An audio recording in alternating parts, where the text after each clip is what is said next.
పాట సంఖ్య 676తో ఆరంభించుకుంటాం.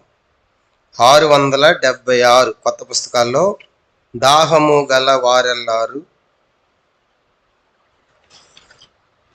నీళ్ల యొద్దకు రారండి అనే పాటతో ఆరంభిస్తాం. 676 కొత్త ప్రతుల్లో, పాత వాటిలో 660 దాహము గల వారెల్లారు నీళ్ల యొద్దకు రారండి. 676 కొత్త పుస్తకాల్లో, పాత వాటిలో 600.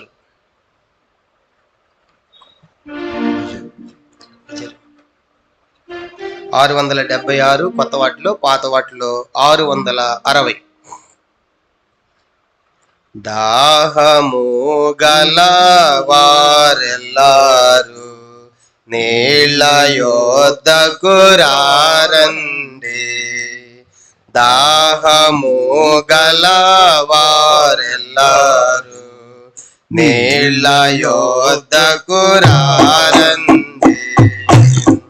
దేవుని నది నీళ్లతో నింది భూమికి సారము నీచుచున్నది రారండి. దేవుని నది నీళ్లతో నింది భూమికి సారము నీచుచున్నది రారండి. దేవుని దీవెన వలన నీవు తృప్తి పొందెదవు. దేవుని దీవెన వలన నీవు తృప్తి పొందెదవు. దాహము గల వారెల్లారు నీళ్ల యొద్దకు రారండి. దాహము గల వారెల్లారు నీళ్ల యొద్దకు రారండి. ఆనంద ప్రవాహ నదిలో పానము తుదపి తీర్చను రారండి. ఆనంద ప్రవాహ నదిలో పానముతో తప్పి తీర్చను రారండి. ఓ నివాసులు దాహముతో ప్రాణము విడచుచున్నారు.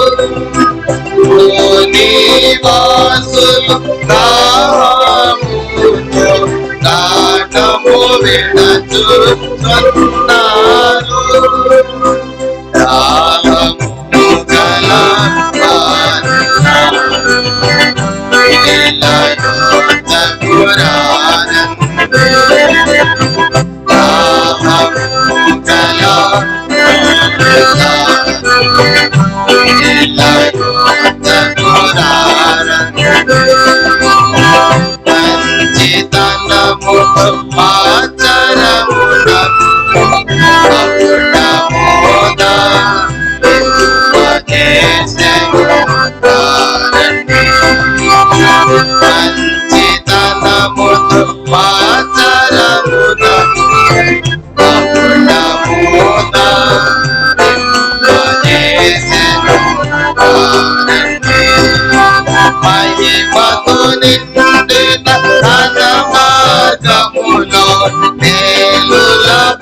ప్రవహింపజేసేను. మహిమతో నిండిన తన మార్గములో మేలుల ప్రవహింపజేసేను.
నిత్యము యేసుతో జీవించుడి.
విధేయుడు అయ్యుండుము.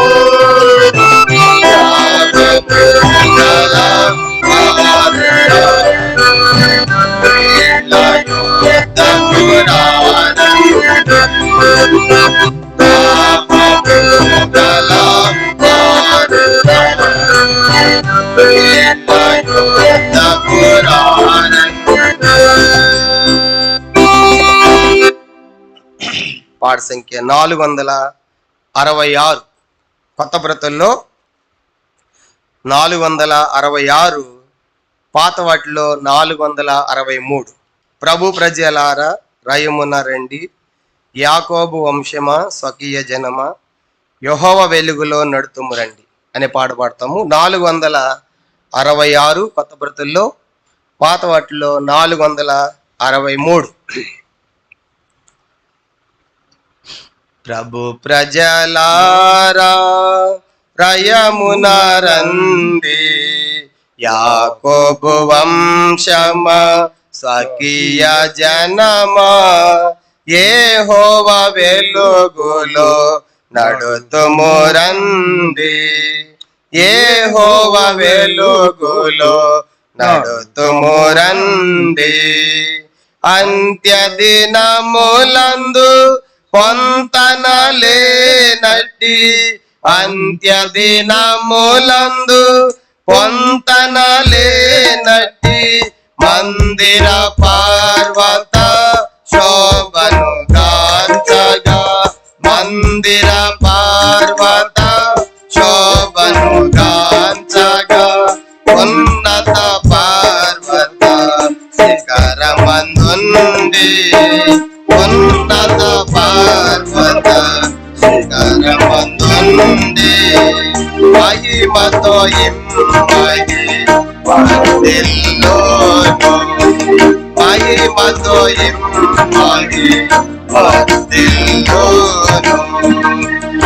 ప్రజలారా రయమున రండి, యాకోబు వంశమా స్వకీయ జనమా, యెహోవా వెలుగులో నడుతుము రండి, యెహోవా వెలుగులో నడుతుము రండి. యెహోవా మందిర మందున బోధించు, యెహోవా మందిర మందున బోధించు, హిత బోధను విని తన త్రోవ నడువగా, హిత బోధను విని తన త్రోవ నడువగా, యాకోబు దేవుని వాసమునకు, యాకోబు దేవుని వాసమునకు, పంక్తులై జనులు పంగిడివారు, పంక్తులై జనులు పంగిడివారు. ప్రజలారా రయమున రండి, యాకోబు వంశమా స్వకీయ జనమా, యెహోవా వెలుగులో నడుతుము రండి, యెహోవా వెలుగులో నడుతుము రండి. యెహోవా వంతు ఆయన జనమే, యెహోవా వంతు ఆయన జనమే, యాకోబే తన స్వాస్యం గాయన్, యాకోబే తన స్వాస్యం గాయన్. భీకర ఎడారిలో కనుగొనే వారిని, భీకర ఎడారిలో కనుగొనే వారిని, ఎంచెను కాచెను పాపగను, ఎంచెను కాచెను పాపగను. ప్రజలారా రయమున రండి, యాకోబు వంశమా స్వకీయ జనమా, యెహోవా వెలుగులో రండి, యెహోవా వెలుగులో రండి. కమనీయంబగు కలకని యాకోబు, కమనీయంబగు కలకని యాకోబు వాంచెను నీచెను దివికి, వాంచెను నీచెను దివికి. నిలువగా యెహోవా దానికి పైగా, నిలువగా యెహోవా దానికి పైగా. వేదిలేది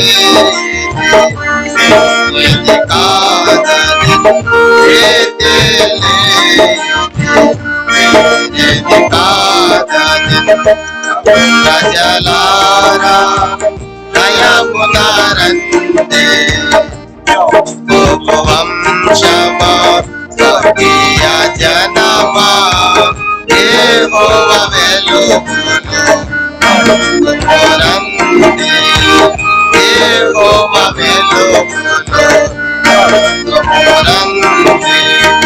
దేవుని మందిర ప్రత్యక్షతలు, దేవుని మందిర ప్రత్యక్షతలు, సజీవ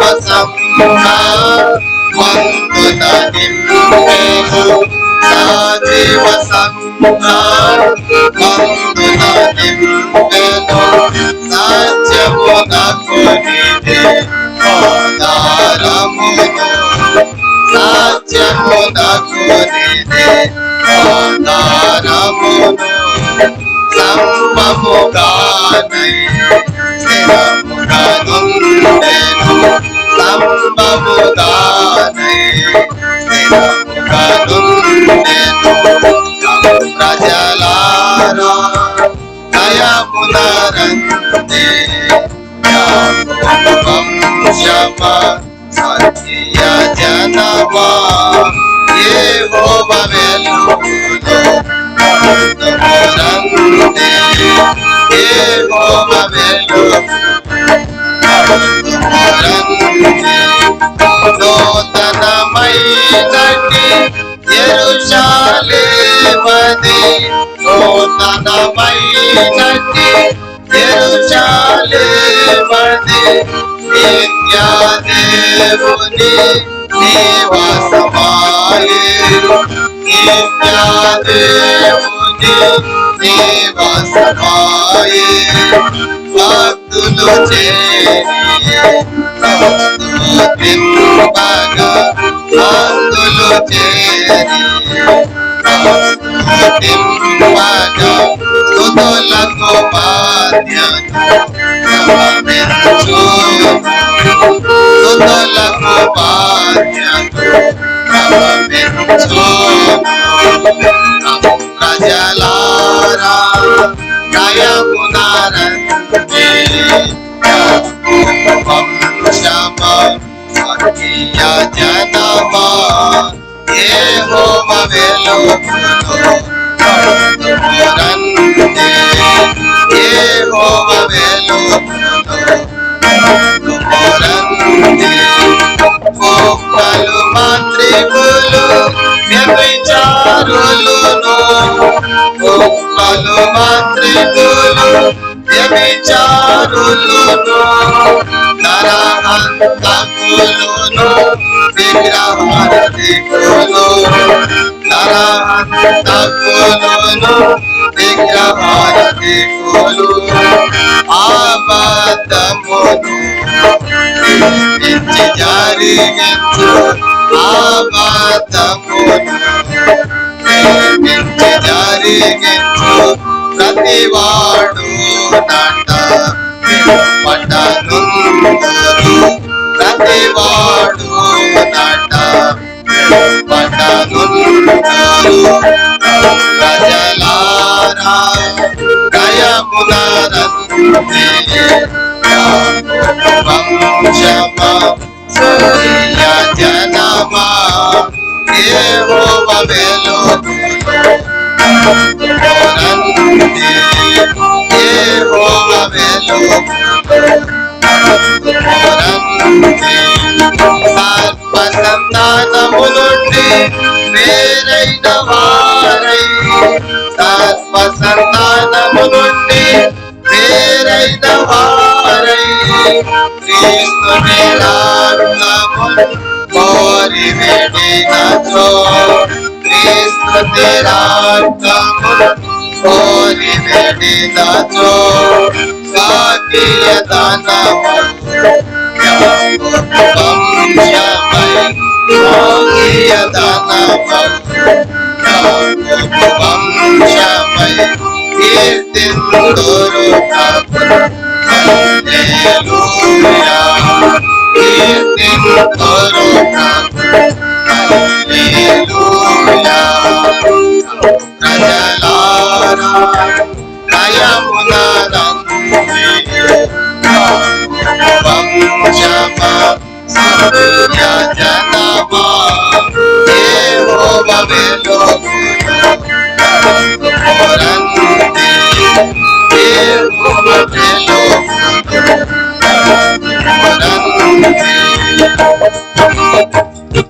మరి ఒక చిన్న పాట పాడతాము చివరిగా.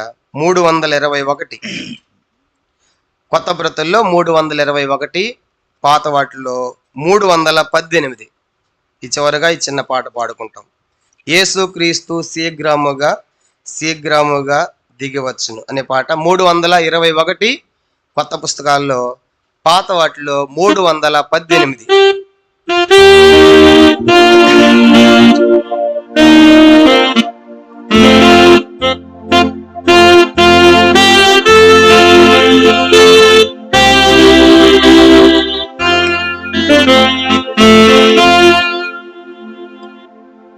యేసు క్రీస్తు శీఘ్రముగా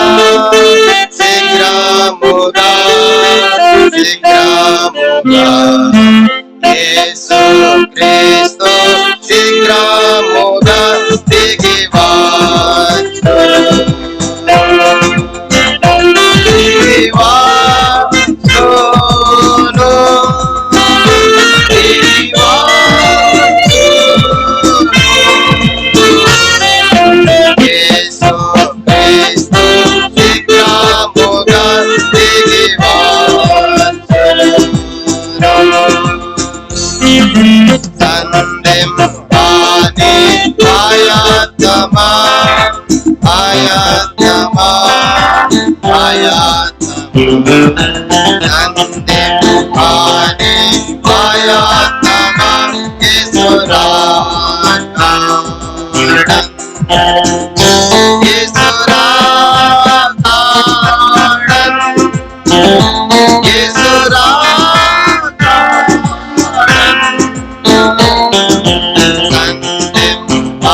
బైబిల్ పలబడుకుంటాము. భలే భలే మాట బంగారు మాట.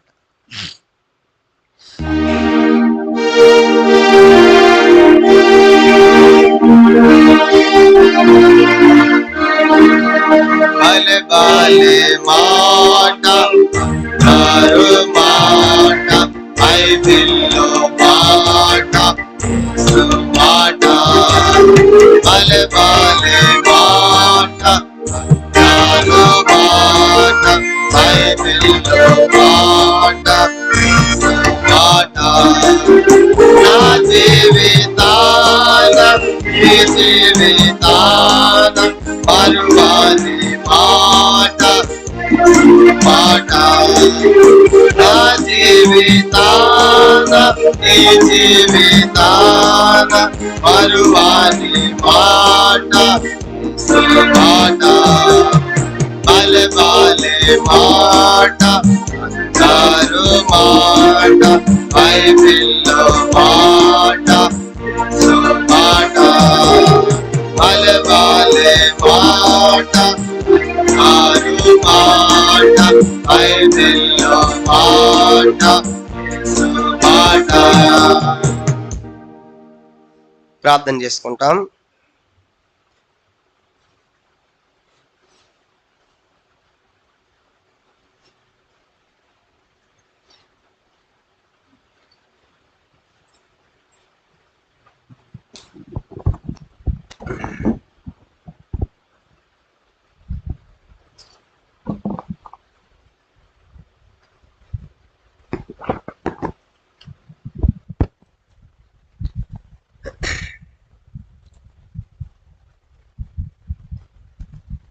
ప్రార్థన చేసుకుంటాం.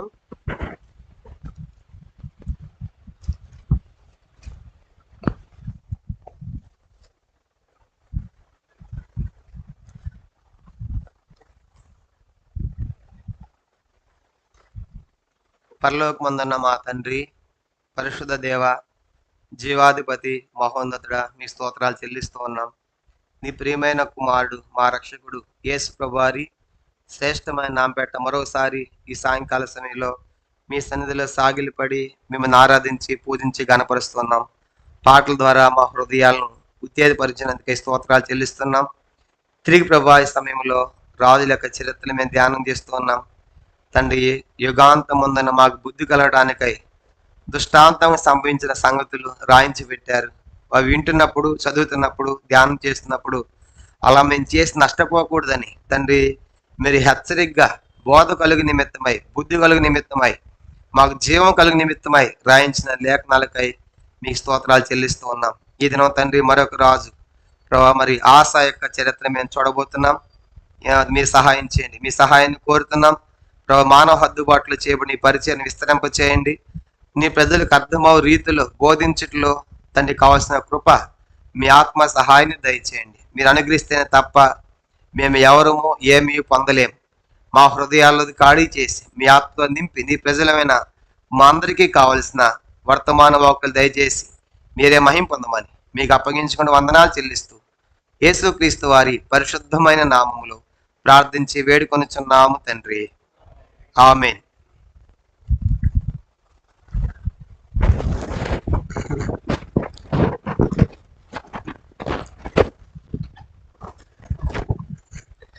పిల్లరా, మనము రాజుల యొక్క చరిత్రలు మనం ధ్యానం చేస్తున్నాము. మరి దాంట్లో భాగముగా ఇప్పటికి దాదాపుగా ఎంతమంది రాజులు అయ్యారు చెప్పండి. ఐక్యరాజులు వచ్చేసి ఐక్యరాజులు ఎంతమంది? 3 ప్లస్ మిగతా వాళ్ళు మనం 2 చూసాం. రెహబాము, ఆయన కుమారుడు అబియాం. కాబట్టి మొదటి రాజు మనము సౌలుని తీసుకుంటే, మరి సౌలు తర్వాత నెక్స్ట్ రాజు అయింది ఎవరని చూసాము? సౌలు తర్వాత దావీదు. మొదటి రాజు సౌలు, సౌలు తర్వాత దావీదు, దావీదు తర్వాత నెక్స్ట్ సొలొమోను, ఆయన తర్వాత ఆయన కుమారుడు రెహబాము అని చూసాం. వీళ్ళని ఈ ముగ్గురిని ఏమన్నారు? ఈ ముగ్గురిని ఐక్యరాజులు అన్నారు. కానీ రెహబాము టైంలో రాజ్యము రెండుగా విడిపోయిందిగా మనం చూసాం. దాంట్లో మొదటి రాజు రెహబామే. మొదటి రాజు ఎవరండి? రెహబాము అని చూసాం. రెండవ రాజు అబియాము, ఇది గత వారం చూసాం. ఈరోజు మూడో రాజు ఆస. మూడో రాజు ఎవరండి? ఆస. ఆస తర్వాత నెక్స్ట్ రాజు ఎవరు వస్తారంటే, ఇది కూడా మీకు తెలియాలి. ఇప్పుడే తెలిస్తేనే కొంచెం ముందు మీకు అర్థమవుతుంది. ఆస తర్వాత ఆయన కుమారుడు యెహోషాపాతు వస్తాడు. యెహోషాపాతు, ఆస కుమార్. ఇక్కడ మొదటి రాజు ఎవరు? ఇక్కడ యెరోబాము.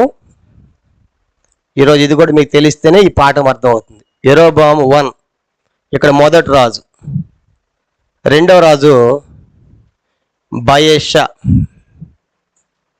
గుర్తుపెట్టుకోండి, ఎందుకంటే ఈరోజు ఆస పాఠంలో ఈయన వస్తాడు కాబట్టి ఈయన ఎక్కడున్నాడని తెలిస్తేనే మీకు ఈరోజు మాకు అర్థమవుతుంది. కాబట్టి ఈ స్ట్రక్చర్ మీకు అర్థమైతే ఈరోజు గుర్తుపెట్టుకుంటే మీకు అర్థమవుతుంది. ఇప్పుడు మనము మొదట 40 సంవత్సరాలు సౌలు పరిపాలించాడు. తర్వాత దావీదు 40 సంవత్సరాలు, తర్వాత సొలొమోను 40 సంవత్సరాలు. ఆ తర్వాత సొలొమోను తర్వాత రెహబాము మరి ఆయన కుమారుడు రాజు అయిన తర్వాత రెండుగా విడిపోయింది. అది ఇశ్రాయేల్ రాజ్యము, ఇది యోధా రాజ్యం. అది ఉత్తర రాజ్యము, ఇది దక్షిణ రాజ్యం. అది 10 గోత్రాలు, ఇది 2 గోత్రాలు. కనుక ఇక్కడ 20 మంది రాజులు, అక్కడ 19 మంది రాజులు వచ్చినట్లుగా మనం ఇప్పటికే మరి ఉపోద్ఘాతాలు అంతా చూసాం. కానీ ఇప్పుడు మరి అబియాము, గత వారం చెప్పాం కదా, అబియాము ఎంత ఆత్మీయంగా మరి ఆరంభం ఉందో మనం చూసాము. కానీ ముగింపు ఎంత విచారంగా ముగించినట్లుగా మనము అబియాముకి చరిత్ర మనం చూసాం. కానీ ఇప్పుడు మళ్ళీ అది రిపీట్ చేయట్లేదు, ఎందుకంటే టైం చాలా అవుతుందని, కనుక సమయం సరిపోదు కాబట్టి.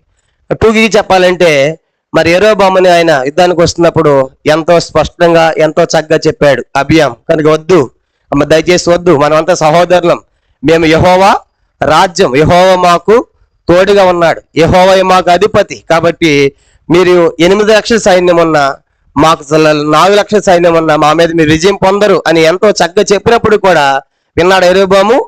వినలేదు. కనుక ఆ సైన్యం 2 భాగాలుగా విభాగించి యోధా వారికి వెనక 4 లక్షలు, ముందు 4 లక్షలు పెట్టి యుద్ధం చేశారు. అయితే అప్పుడు యోధా వాళ్ళు ఏం చేశారు చెప్పండి?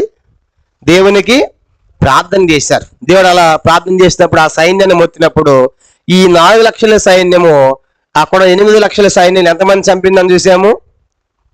అది మర్చిపోయినట్టున్నారు. ఎప్పటి 5 లక్షలు. ఎన్ని లక్షలు? 4 లక్షలు. 8 లక్షల్లో 5 లక్షలు పోతే ఇంకా వాళ్ళకి 3 లక్షలు. అప్పటి నుంచి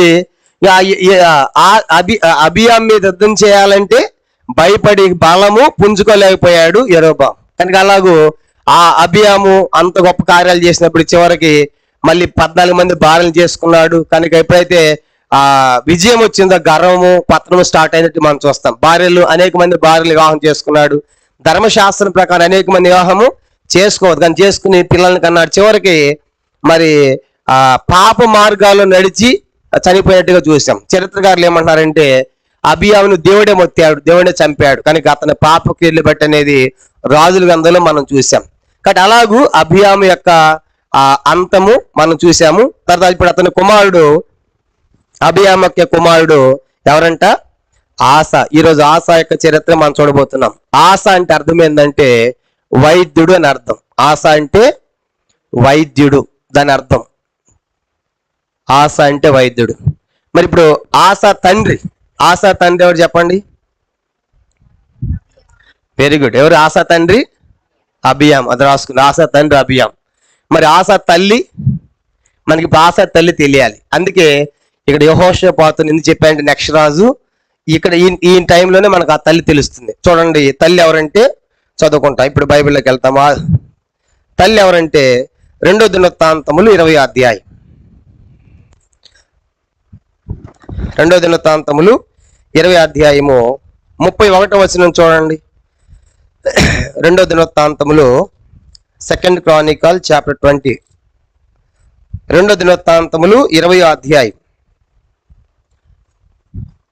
తల్లి తీయాలంటే 2 దినవృత్తాంతములు 20వ అధ్యాయము.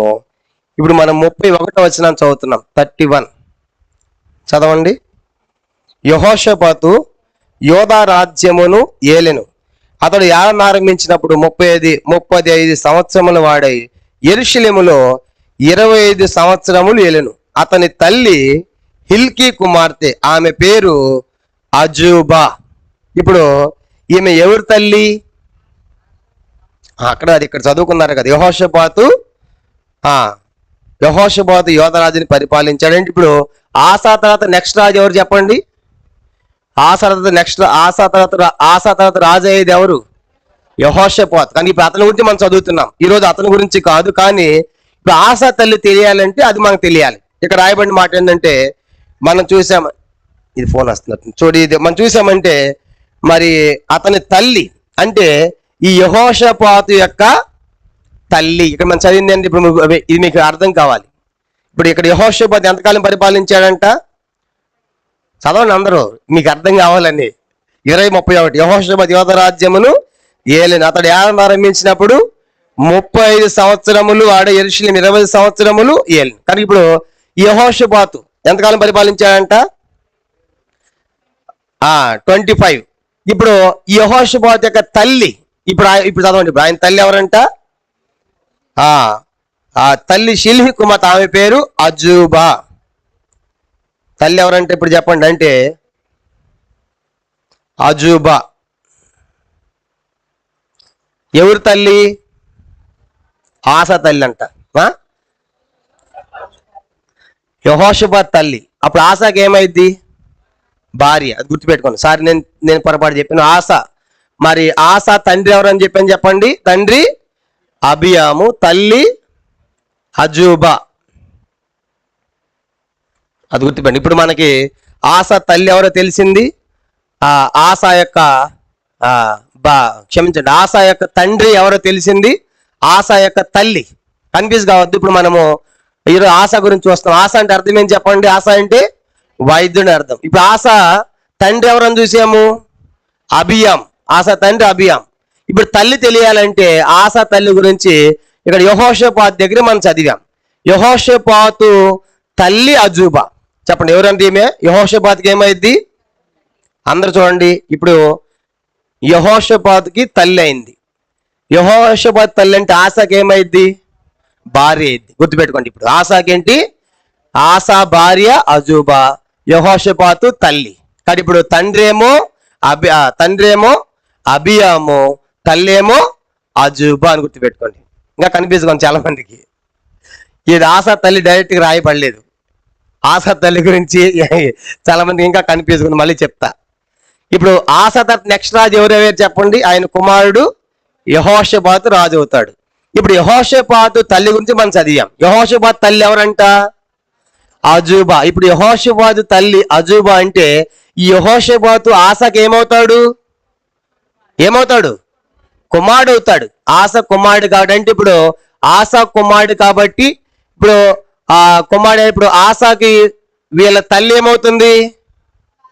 భార్య అవుతుంది. అర్థమైందా? ఆసాకేమో భార్య, యెహోషాపాతుకేమో తల్లి. అది గుర్తుపెట్టుకోండి. కనుక ఇదంతా మనం తీయాల్సిన అవసరం లేదు. మొదటిది తండ్రి అబియాము, తల్లి అజూబా అని రాసుకోండి. ఇంకా కన్ఫ్యూజ్ ఉంటే మళ్ళీ తర్వాత మీరు వెళ్ళి చదవండి. ఏమైనా డౌట్ ఉంటే మళ్ళీ చెప్తాం. కానీ ఇప్పుడు మనకు తల్లి తండ్రి తెలిసింది. కాబట్టి తండ్రి ఏమో అబియాము, తల్లి ఏమో అజూబా. ఎవరు తండ్రి చెప్పండి? ఎవరు తండ్రి? ఆసా గురించి మనం చూస్తాం, యెహోషాపాతు కాదు. ఆసా తండ్రి తండ్రి అబియాము, ఆసా తల్లి తండ్రి అబియాము, ఆసా యొక్క తల్లి కాదు, క్షమించారు, భార్య. ఆసా భార్య ఏంటి? అజూబా. గుర్తుపెట్టుకోండి, ఆసా భార్య. కానీ ఇప్పుడు ఈ ఆసా గురించి మనం చూస్తాం. ఇతని గురించి మనకి ఇతను ఎంతకాలం పరిపాలించాడని కూడా మనం తెలియాలి. చూడండి, 2 దినవృత్తాంతములు ఆయన ఆసా తల్లి గురించి రాయబడలేదు, భార్య గురించి బైబిల్ రాయబడింది. కాబట్టి అతని తల్లి గురించి మనకి ఎక్కడ ప్రస్తావన లేదు. కనుక ఆసా తల్లి ఎవరో తెలియదు, కానీ భార్య మాత్రము అజూబా అని తెలిసింది. కనుక ఇప్పుడు 2 దినవృత్తాంతములు 16 అధ్యాయం. 2 దినవృత్తాంతాలు 16 అధ్యాయము చూడండి. అతను ఎంతకాలం పరిపాలించాడంటే 2 దినవృత్తాంతాలు 16 అధ్యాయము 13వ వచనం. 2 దినవృత్తాంతములు అతను పరిపాలన కాలం 16, 13 చదవండి. నిద్రించి తన ఏలుబడి యందు 41వ సంవత్సరమున మృతి నొందగా. చాలండి. కనుక ఇప్పుడు ఆస ఎన్ని సంవత్సరాలు పరిపాలించాడంట? 41 ఇయర్స్. ఎన్ని సంవత్సరాలు? ఆసా పరిపాలన కాలము అతను చనిపోయినప్పుడు రాశారనమాట. ఆస చనిపోయిన సందర్భాన్ని మనం చదివాం. ఇప్పుడు చనిపోయినప్పుడు ఎంతకాలం అంతా పరిపాలించింది అతను? 41 సంవత్సరాలు. కనుక ఆస అంటే వైద్యుని అర్థము. ఆసా తండ్రి అబియాము, తల్లి తెలియదు. ఆసా భార్య ఏమో అజూబా. గుర్తుపెట్టుకోండి, సారీ నేనే పొరపాటు చెప్పాను. ఆసా భార్య అజూబా. ఆస పరిపాలించిన కాలము ఎన్ని సంవత్సరాలు? 41 ఇయర్స్. ఇప్పుడు మరి ఆసా గురించి ఎక్కడెక్కడ రాయబడింది అనే సంగతి ఇప్పుడు మనం చూస్తాం. ఆసా గురించి బైబిల్లో ఎక్కడెక్కడ రాయబడిందంటే చూడండి, మొదటి రాజుల గ్రంథం, ఈ భాగాలు మీరు తర్వాత చదవండి. మొదటి రాజులు 15వ అధ్యాయం. మొదటి రాజులు 15వ అధ్యాయము 9వ వచనం నుండి 24వ వచనం వరకు ఈ భాగమంతా ఆసా గురించి ఉంటది. తర్వాత రెండవ దినవృత్తాంతములు 14, 15, 16 అధ్యాయాలు. వీటిల్లో ఆయన చరిత్ర అంతా మనం చూస్తాం. కాబట్టి మొదటి రాజులు 15వ అధ్యాయము 9 నుంచి 24 వచనాలు, తర్వాత రెండవ దినవృత్తాంతములు మరి 14 అధ్యాయము, 15 అధ్యాయము, 16 అధ్యాయం. అంటే టోటల్గా సుమారుగా ఎన్ని అధ్యాయాలు చెప్పండి? మొత్తము ఈ 3 ఈ 2 అనుకుందాం, మొత్తము 4 అధ్యాయాలు. కాబట్టి ఇప్పుడు ఈరోజు మనము ఇదంతా చదవాలన్నమాట. ఇప్పుడు 4 అధ్యాయాలు ఈ టైంలో చెప్పాలి మీకు. సరే, తొందరగా మనం ముందుకు వెళ్తాం. కానీ ఇప్పుడు అతను ఆసా ఇంటి వైద్యుడు అని మనకు అర్థమైంది. ఆసా తండ్రి అబియాము, ఆసా భార్య అజూబా 41 సంవత్సరాలు పరిపాలించాడు. ఈ 2 భాగాల్లో అతని చరిత్ర మనకి రాయబడింది. ఇప్పుడు మరి దినవృత్తాంతములు ఎక్కువ ఉంది కాబట్టి ఆయన చరిత్ర, యోధ రాజులంతా గురించి కూడా దినవృత్తాంతముల గ్రంథంలోనే ఎక్కువ ఉంటుంది వాళ్ళ చరిత్ర. యోధ రాజుల గురించి దినవృత్తాంతములు చాలా విపులంగా రాయబడింది. కాబట్టి మనం ఇప్పుడు ఎక్కడికి వెళ్ళాలి? ఇప్పుడు మొట్టమొదటి ఇతని చరిత్ర చూడాలని చెప్పండి. ఇప్పుడు ఎక్కడికి వెళ్ళాలి? మనము ఏ అధ్యాయానికి వెళ్ళాలి? దినవృత్తాంతం ఎక్కడ వెళ్ళాలి? 14 అధ్యాయం. అందరికీ రెండో దినవృత్తాంతాలు 14 అధ్యాయం. ఇప్పుడు ఆసా యొక్క చరిత్ర మనము స్టార్ట్ చేస్తున్నాం, చూడబోతున్నాం. చూడండి, రెండో దినవృత్తాంతములు 14 అధ్యాయం మొదటి 2 వచనాలు చదువుతాం. చూడండి, మొదటి 2 వచనాలు చదవండి. రెండో దినవృత్తాంతములు 14 అధ్యాయం మొదటి 2 వచనాలు. అబియా తన పితరులతో కూడా నిద్రింపగా జనులు అతనిని దావీదు పట్టణం మందు పాతిపెట్టిరి. అతనికి బదులుగా అతని కుమారుడైన ఆసా రాజాయను. కనుక అబియా చనిపోయాడు, ఆసా రాజయ్యాడు. ఇప్పుడు చదవండి. ఇతని దినములలో దేశము 10 సంవత్సరములు నెమ్మది పొందెను. ఎవరి దినాల్లో? ఆసా దినాల్లో. కాబట్టి ఆసా దినాల్లో దేశమంతా ఎలా ఉందంట? నెమ్మదిగా ఉంది. కాబట్టి 10 సంవత్సరాలు నెమ్మదిగా ఉంది. కానీ అది గుర్తుపెట్టుకుంటాం. ఎందుకు నెమ్మదిగా ఉందంటే ఆసా రాజైన తర్వాత 10 సంవత్సరాల దేశం ఎందుకు నెమ్మదిగా ఉందంటే కింద 2వ వచనం దాన్ని బట్టి చదవండి. ఎందుకంటే ఎలా ఉన్నాడు ఆయన? ఆసా తన దేవుడిని యెహోవా దృష్టికి అనుకూలముగాను యథార్థముగాను నడిచిన వాడై. ఇది మొట్టమొదటి సంగతి. కనుక ఆసాలో ఉన్నటువంటి మంచి లక్షణం ఏంటంటే, ఒకటి, దేవునికి అనుకూలంగా ఉన్నాడు, దేవునికి అనుకూలంగా నడిచాడు, యథార్థంగా నడిచాడు. అంటే మన భాషలో, ఇంకా అర్థమయ్యే భాషలో చెప్పాలంటే దేవుని చిత్తాన్ని చేసిన వాడు. దేవునికి అనుకూలంగా ఉండడం అంటే అర్థం ఏంటి? దేవుని చిత్తాన్ని జరిగించిన వాడు. దేవుడు ఏమని చెప్పాడో అలాగే దేవుని యొక్క ఇష్టానుసారంగా దేవుని మార్గాల్లో నడవడానికి ఇష్టపడిన వాడుగా చూస్తాం. కాబట్టి మొట్టమొదటిది దేవునికి అనుకూలంగా ఉన్నాడు. కాబట్టి చాలా ప్రాముఖ్యమైనది మన జీవితాల్లో.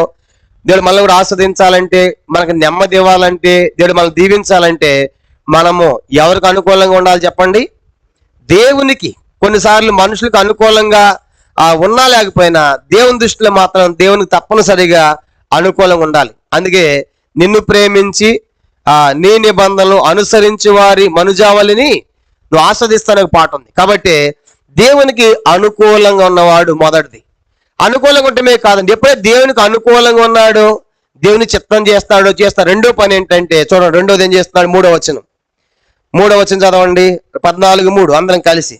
అన్య దేవతల బలిపీఠములను పడగొట్టి ఉన్నత స్థలములను పాడు చేసి ప్రతిమలను పగలగొట్టి దేవతా స్తంభమును కొట్టివేయించి.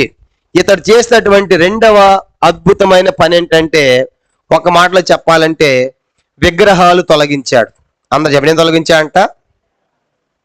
మొట్టమొదటి దేవునికి అనుకూలంగా ఉన్నాడు, దేవుని యొక్క చిత్తాన్ని జరిగించడానికి తీర్మానం చేసుకున్నాడు, యథార్థముగా నడిచాడు. కాబట్టి రెండవది, ఇప్పుడు దేశం అంతటా ఏముండకూడదు చెప్పండి, ఏముండకూడదంట?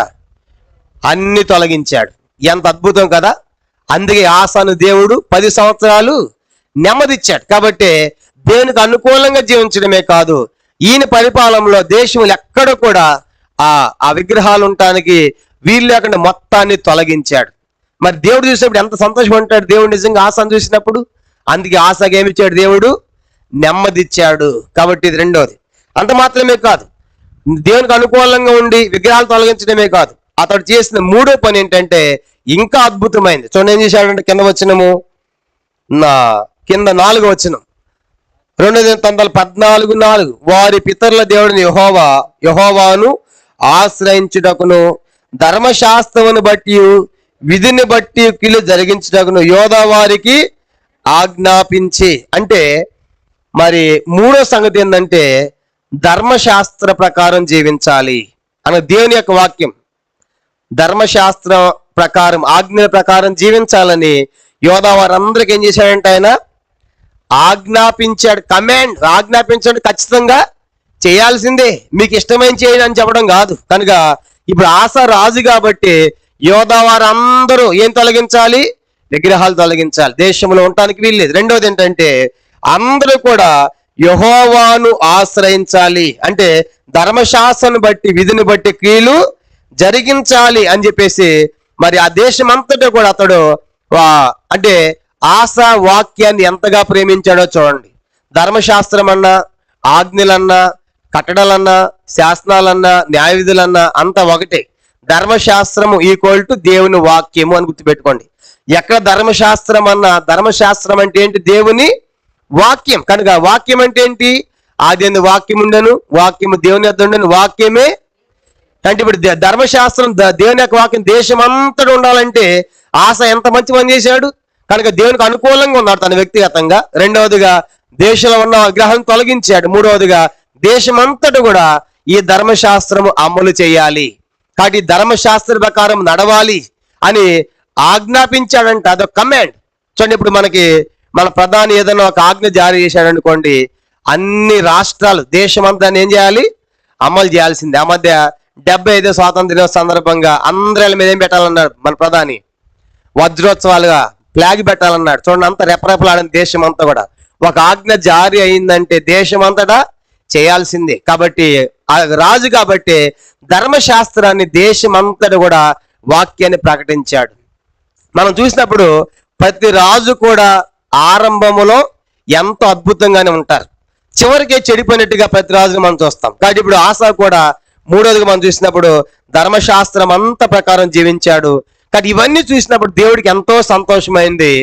ఆసాకు దేవుడు నెమ్మదిచ్చాడు. చూడండి కింద వచనాలు, కింద 5-6 వచనాలు చదువుకుంటాం. 5-6 వచనాలు. ఉన్నత స్థలములను సూర్యదేవత స్తంభములు యోధా పట్టణంలో నుండి తీసివేసును, అతని ఏలుబడిలో రాజ్యము నెమ్మదిగా ఉండెను. చూసారా ఆయన రాజ్యం ఎలా ఉందంటే, ఇప్పుడు ఆసా యొక్క రాజ్యం, యోధా రాజ్యం ఎలా ఉంది? నెమ్మదిగా ఉంది. ఇప్పుడు చెప్పండి, నెమ్మదిగా ఉంటాను 3 కారణాలు చెప్పాను. మొదటిది ఏంటి? దేవునికి అనుకూలంగా యథార్థంగా దేవుని చిత్తాన్ని జరిగిస్తున్నాడు. రెండవది అన్ని తొలగించాడు దేశం అంతా. మూడవది దేశమంతటా ధర్మశాస్త్రము అమలు చేయాలి, ఆజ్ఞాపించాడు. ఆ ధర్మశాస్త్రం ప్రకటించాలి, దాని ప్రకారం జీవించాలని చేశాడు. కాబట్టి ఇది చూసినప్పుడు దేవుడు ఆశగా ఏమిచ్చాడు? దేవుడు ఆశాకి ఆశా ఏలుబడిన రాజ్యము నెమ్మదిగా ఉండెను. తర్వాత చూడండి కింద వచనాలు, నెమ్మదిగా ఉంది కాబట్టి అనేకమైన పట్టణాలు కడుతూ ఉన్నాడు. చూడండి కింద తర్వాత 6వ వచనం. ఆ 6వ వచనం అందరం కలిసి చదవండి. ఆ సంవత్సరంలో అతనికి యుద్ధములు లేకపోవడం చేత దేశములో నెమ్మది కలిగి ఉండెను.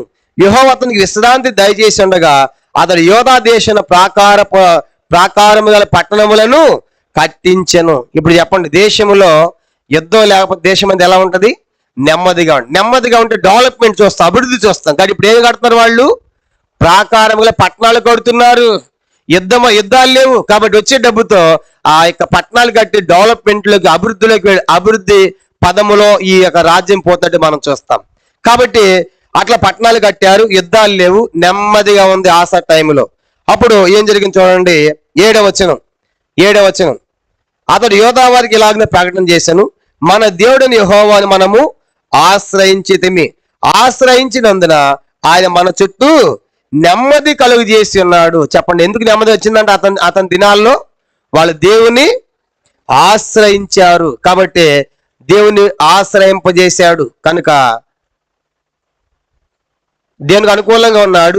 విగ్రహాలు తొలగించాడు, దేశమంతట ధర్మశాస్త్ర వాక్యాన్ని ప్రకటింపజేశాడు కనుక ప్రజలందరూ చేయాలి, యెహోవా దేవుణ్ణి ఆశ్రయించాలి. మనం అట్లా ఆశ్రయించాం కాబట్టి దేవుడు మనకి ఏమి ఇచ్చాడు, నెమ్మది ఇచ్చాడని చెప్తున్నాడు. ఇంకా తర్వాత చూసామంటే చూడండి, ఈ దేశమును మనం నిరభ్యంతరముగా తిరగవచ్చును, మనం ఈ పట్టణములను కట్టించి వారికి ప్రాకారములను గోపురములను గుమ్మములను ద్వారబంధములను అమర్చదము, కాగా వారి పట్టణములను కట్టి వృద్ధి నొందిరి. చూసారా ఏమైందంటే ఇప్పుడు ఆ దేశం అంతా ఎలా ఉంది, అభివృద్ధి చెందుతుంది కనుక విస్తరిస్తూ ఉంది, యుద్ధాలు లేవు, నెమ్మదిగా ఉంది. కాబట్టి దేవుని ఆశ్రయించారు కాబట్టి ప్రాకారాలు పట్టణాలు అన్ని కడుతూ ఉన్నారు కాబట్టి ఆ యోధా రాజ్యము ఆశ టైంలో అభివృద్ధి పదములు దూసుకుపోతా ఉంది. కాబట్టి అలా డెవలప్మెంట్కి వెళ్ళిపోయింది ఆ రాజ్యం.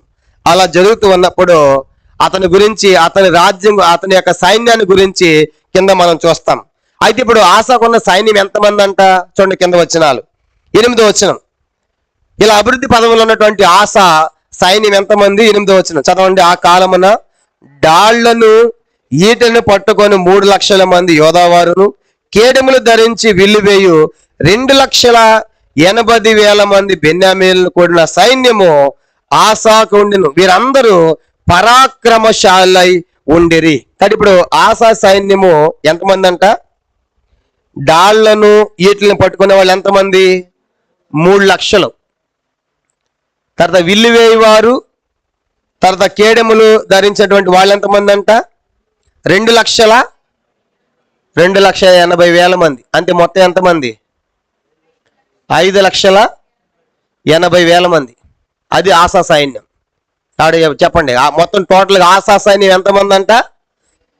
అంతే కదా, 3 లక్షల మంది ఏమో ఈటెలను డాళ్ళను పట్టుకునేవారు, కేడలు ధరించి విల్లు వేసేటువంటి 2,80,000 మంది. అంటే టోటల్గా ఆశా సైన్యము 5,80,000 మంది. కనుక ఇంత సైన్యముతో అభివృద్ధి పదములో ఉంది ఆశా యొక్క మరి దేశం, రాజ్యం, యోధా రాజ్యం. ఇలాంటి టైంలో ఒక రాజు దండెత్తి వస్తా ఉన్నాడు. ఈ యొక్క ఇది యోధా రాజ్యం అని చూసాం కదా, ఇది యోధా రాజ్యం. ఈ యోధా రాజ్యం మీదకి దండెత్తాడు. ఎవరంటే అతడు చూడండి కింద వచ్చిన 9వ వచనం. కూషీడైన జరాహు వారి మీద దండెత్తి 1,000 సైన్యమును 300 రథములను కూర్చుకొని బయలుదేరి మారేష వరకు రాగా. ఇప్పుడు అందరూ చూడండి, ఆశా దేశం అభివృద్ధి పదములో ముందుకు వెళుతుంది. ఎందుకు?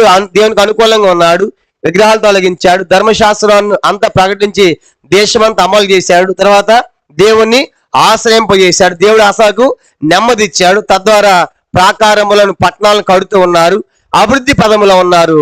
ఆయన సైన్యము 5,80,000 మంది. ఇలా అభివృద్ధి పదం ఉన్నటువంటి టైంలో ఈ యోధా రాజ్యం మీదకి దండెత్తాడు కూషీడైన జరాహు అని చూస్తాం. ఇథియోపియా దేశం. కూషీలు అంటే కూషు దేశం అని బైబిల్ చూస్తాం. కూషు అంటే నల్లని వారు అని అర్థం. కూషు కనుక చూడండి, అప్పుడు మనకు కనబడుతుంటారు చూడండి, రింగులుగా ఉండి నల్లగా. కనుక అబ్రహాం కూడా ఎవరు పెళ్లి చేసుకున్నారంటే అబ్రహాం కూడా అప్పుడు అల్లని సన్నిగారు కదా, కనుక కూషు దేశ స్త్రీని. కాబట్టి ఇప్పుడు కూషు దేశం అంటే ఇది ఇథియోపియా దేశానికి ఇథియోపియా దేశవాసులు. కనుక ఇప్పుడు మన భాషలో చెప్పాలంటే ఇథియోపియా దేశం. కాబట్టి ఇప్పుడు ఈ కూషు దేశం సైన్యంలో కూషు దేశంలో ఉన్నటువంటి కూషుడైన జరాహు, ఎవరంటే ఆయన జరాహు అనేటువంటి కూషీయుడు దండెత్తాడు. యుద్ధం ఏ దేశం మీదకి చెప్పండి, ఎవరి మీదకి వస్తున్నాడు? కూషీడైన జరాహు ఎవరి మీదకి వస్తాడు యుద్ధానికి? యోధారాజైన ఆశా మీదకి వస్తున్నాడు. కనుక ఆశ మీదకి వస్తున్నప్పుడు ఇతని సైన్యం ఎంత అని చూసి ఆశా సైన్యము 5,80,000 మంది. ఇప్పుడు మరి కూషీడైన సైన్యం, కూషుడైన జరాహు ఎంతమంది దండెడుతున్నాడంట? ఎంతమంది వస్తాడంట? 1000 అంటే 1000 అంటే ఎన్ని? 1000 అంటే ఎన్ని? 10 లక్షలు. ఎంతంట? ఇప్పుడు చూడండి, కూషీడైన జరాహు సైన్యం ఎంతమంది? కూషీడైన జరాహు సైన్యం ఎంతమంది? 10 లక్షలు. ఆసాకున్న సైన్యం ఎంతమంది? అంటే ఒక విధంగా రెట్టింపు సైన్యం అని చెప్పాలి కదా. దగ్గరగా 80,000 తీసేస్తే 5 లక్షలే కదా. దగ్గర రెట్టింపు సైన్యంతో వస్తున్నాడు. మనం చూసాం అభియాము సైన్యం ఎంత? మధ్యలో ఎగ్జామ్ పెడతా అని చెప్పాను. అభియాము సైన్యం ఎంత? 4 లక్షలు. యెరోబాము సైన్యం ఎంత? కనుక గెలిచారా లేదా? 4 లక్షల వాళ్ళు 8 లక్షల మంది 5 లక్షల మంది చంపేశారు కదా. ఇప్పుడు కూడా ఈ టైంలో కూడా దేవుడు తోడుగా ఉంటే సైన్యము కాదు. అందుకే బైబిల్లో ఒక మాట ఉంది, కొందరు గుర్రాలను బట్టి రథాలను బట్టి అతిశయిస్తారు, మన దేవుని యెహోవా నామమును బట్టి అతిశయించాలి. ఏ రాజును సేనా బలము చేత రక్షణ పొందడు. కీర్తన చదివి బాగుంటుంది ఆ వాక్యం చూడండి. కీర్తన ఆ మాట చదువుతాం. 33వ కీర్తన 16వ వచనం, 16, 17 వచనాలు. కీర్తన 33, 16, 17 వచనాలు చదవండి. కీర్తన 33, 16, 17. ఏ రాజును సేనా బలము చేత రక్షింపబడు, ఏ వీరుడును అధిక బలం చేత తప్పించుకోడు. రక్షించిన గుర్రము అక్కడకు రాదు, అది దాని విశేష బలం చేత మనుషులను తప్పింపజాలు. ఏ రాజు కూడా సేనా బలం అంటే సైన్య బలం చేత రక్షణ పొందలేడు. నీకు ఎంత సైన్యంగానే ఉండవచ్చు, కానీ దేవుడు నీతో లేకపోతే ఆ సైన్యం వట్టిదే. కానీ ఇప్పుడు కూషైన జరాహు ఏం చేశాడంటే 1000 అంటే 10 లక్షల సైన్యంతో బయలుదేరాడు. కనుక ఇలాంటి పరిస్థితుల్లో ఆసా చేసిన పని అని చూడండి. 2 దినవృత్తాంతాలు 14వ అధ్యాయం, 2 దినవృత్తాంతములు 14వ అధ్యాయము చదువుకుంటాం. ఇట్లా బయలుదేరి సైన్యం వస్తా ఉంటే అతనికి ఎదురుగా బయలుదేరారు. 9వ వచనం, 2 దినవృత్తాంతాలు 14:9. కూషుడైన జరాహు వారి మీద దండెత్తి 1000 సైన్యమును 300 రథములను కూర్చుకొని బయలుదేరి మారేష వరకు రాగా ఆసా అతనికి ఎదురుపోయిన వారు మారేషుని వద్ద జఫతాను పల్లపు స్థలమందు పంక్తులు తీర్చి యుద్ధము కలుపగా. ఇప్పుడు యుద్ధానికి బయలుదేరి వచ్చాడు. ఎప్పుడైతే యుద్ధానికి బయలుదేరి వచ్చాడో ఇప్పుడు అందరం కలిసి చదువుతాం. 11వ వచనం చదవండి. 11వ వచనం అందరం కలిసి చదవండి. ఆసా తన దేవుని యెహోవాకు మొరపెట్టి, యెహోవా విస్తారమైన సైన్యము చేతిలో ఓడిపోకుండా బలము లేని వారికి సహాయం చేయటకు నీకన్నా ఎవరు లేరు. మా దేవ యెహోవా మాకు సహాయం చేయము, నిన్నే నమ్ముకొని ఉన్నాము. నీ నామమును బట్టి ఈ సైన్యం ఎదిరించటకు బయలుదేరి ఉన్నాము. యెహోవా నీవే మా దేవుడు, నరమాత్రుల నీ పైన జయమొంద నీకుమని ప్రార్థింపగా. కాబట్టి ఎప్పుడైతే ఈ 10 లక్షల సైన్యము కూషైన జరాహు బయలుదేరి వస్తున్నాడో ఆసా భయపడలేదు. భయపడకుండా ఏం చేశాడు? దేవునికి ప్రార్థన చేస్తున్నాడు. ఏమని ప్రార్థన చేశాడు? ప్రభా యెహోవా మొరపెట్టాడు, ఇది విస్తారమైన సైన్యము. ఏ సైన్యం అంటే ఇది? అంటే మేముందు 5,80,000 మంది, వాళ్ళు మాకంటే రెట్టింపు ఉన్నారు, కాబట్టి 10 లక్షలు ఉన్నారు, కాబట్టి విస్తారమైన సైన్యం దేవా వీళ్ళు. కాబట్టి తర్వాత విస్తారమైన సైన్యం ఓడిపోకుండా బలము లేని వారికి సహాయం చేయము. అంటే మేము ఎలాంటి వారము? బలము లేని వారం. చిన్న సైన్యం మాది, కాబట్టి అది విస్తారమైన సైన్యము. మాది చిన్న సైన్యం, బలహీనమైన సైన్యం, బలము లేని వారం. నీకన్నా సహాయం చేసి ఎవరు లేరు దేవా, మాకు సహాయం చేయి, నిన్నే నమ్ముకొని ఉన్నాం. అంటే అర్థం ఏంటి? ఇక మేము ఏ రాజు యొక్క సైన్యాన్ని సహాయాన్ని మేము కోరటం లేదు, కాబట్టి నీవే మాకు దేవుడు. కనుక సైన్యములు కదా యెహోవాయే మా సైన్యం, కాబట్టి నిన్నే నమ్ముకున్నాం, నీవే మాకు సైన్యంగా ఉండాలని చెప్పేసి నిన్నే నమ్ముకున్నాము. కాబట్టి నిన్ను నమ్ముకుని నీ నామను బట్టి ఈ సైన్యం ఎదిరించడానికి మేము బయలుదేరాం. మా ధైర్యం ఏంటంటే యుద్ధానికి పోవడానికి చెప్పండి. మా ధైర్యం ఏంటి? యెహోవా నామం. చూసారా, నా నామమున మీరు నన్ను ఏమి అడిగింది నేను చేతును అంటాడు. యోహాను సువార్త 14:13. ఆయన నామములో ఏదడిగి ఇస్తా అంట. మీరు నా నామమున నన్నేమి అడిగినను చేతును అంటాడు. కాబట్టి ఇప్పుడు నీ నామంలో పోతున్నామయ్యా. మాది చిన్న సైన్యము, బలహీనమైన సైన్యము, కాబట్టి అది విస్తారమైన సైన్యము. మేము ఎలా పోతున్నామంటే నీ నామాన్ని బట్టే బయలుదేరాం. కానీ ఇప్పుడు వాళ్ళు కనుక మమ్మల్ని గెలిచారనుకోండి, నిన్ను గెలిచినట్టే వాళ్ళు అని చూడు ఆ మాట అంటారు చూడండి. నీవే యెహోవా, నీవే మా దేవుడవు, నరమాత్రులను నీపైని జయమొందనీకము. వాళ్ళు దేని మీద యుద్ధానికి వస్తున్నారా? ఈ కూషిన జరాహు యుద్ధానికి వస్తుంది దేవుని మీదగా, ఆశ మీదగా. కానీ ఆశ ఏమన్నా నా మీద కాదు, నీ మీదకి అంటాడు. అర్థం ఏంటి అంటే, మేము నీ ప్రజలం, మేము నీ వారం, వాళ్ళు మమ్మల్ని గెలిస్తే నీ మీద గెలిచినట్టే. కాబట్టి నీ పైన జయమందని వద్దు దేవా. కాబట్టి వాళ్ళు మమ్మల్ని గెలిచారంటే నేను గెలిచినట్లే. కాబట్టి ఎవరైనా దేవుని గెలుస్తారా? ఇరిమియా గ్రంథంలో ఒక మాట ఉండదు, కనుక యెహోవా నీవే నన్ను గెలిచావని. దేవుడు మనల్ని గెలుస్తాడు కానీ మనం దేవుని ఎదుట మనము గెలవలేం. కాబట్టి ఇప్పుడు అదే ప్రార్థన, ఎంత గొప్ప ప్రార్థన చేశాడు. విస్తారమైన సైన్యము, బలం లేని వారము, సహాయం చేసేవారు ఎవరు లేరు, నిన్నే నమ్ముకున్నాం, నువ్వు తప్పక మాకు ఎవరు లేరు, కాబట్టి మేము నరమాత్రుల్లో నీ మీద జయమందని కొని ప్రార్థన చేశాడు. ఈ ప్రార్థన ఫలితము ఏం జరిగింది చూడండి. ఇప్పుడు 12వ వచనం, 12 కలిసి చదువుతాం. యెహోవా ఆ కూషీలను ఆశా ఎదుటను యోధవారి ఎదుటను నిలువనేక వారిని మొత్తినందున వారు పారిపోయిరి. ఎంత సైన్యము? 10 లక్షల మంది సైన్యం దేవుడు మొత్తాడంట. అంటే ఏ అద్భుతం జరిగిందో మనకు తెలియదు, కానీ వచ్చిన వాళ్ళందరూ పారిపోతున్నారు. కనుక పారిపోయేట్టుగా చేశాడు దేవుడు. కాబట్టి ఆ సైన్యం, కాబట్టి వాళ్ళకి ఏ ఉరుములు మెరుపులు పిడికిలు ఏం తెచ్చినా మనకు తెలియదు, రాయబడలేదు, కానీ దేవుడు మొత్తాడు. కాబట్టి మొత్తిన కారణం చేత అందరూ వెనక్కి పారిపోయారు. పారిపోతే ఏం జరిగిందంట? వాళ్ళు పారిపోవటమే కాదు, మిగతా వాళ్ళందరూ భయం వచ్చింది. చూడండి ఆ మాట, పారిపోయారు. 13వ వచనం, ఆసాయు అతనితో కూడా ఉన్నవారు గెరారు వరకు వారు తరుముగా కూషీలు మరలా పంక్తులు తీర్చలేక యెహోవా భయము చేతను ఆయన సైన్యపు భయము చేతను పారిపోయేది. యోధవారు విశేషమైన కొల్ల సొమ్ము పట్టుకొనిది.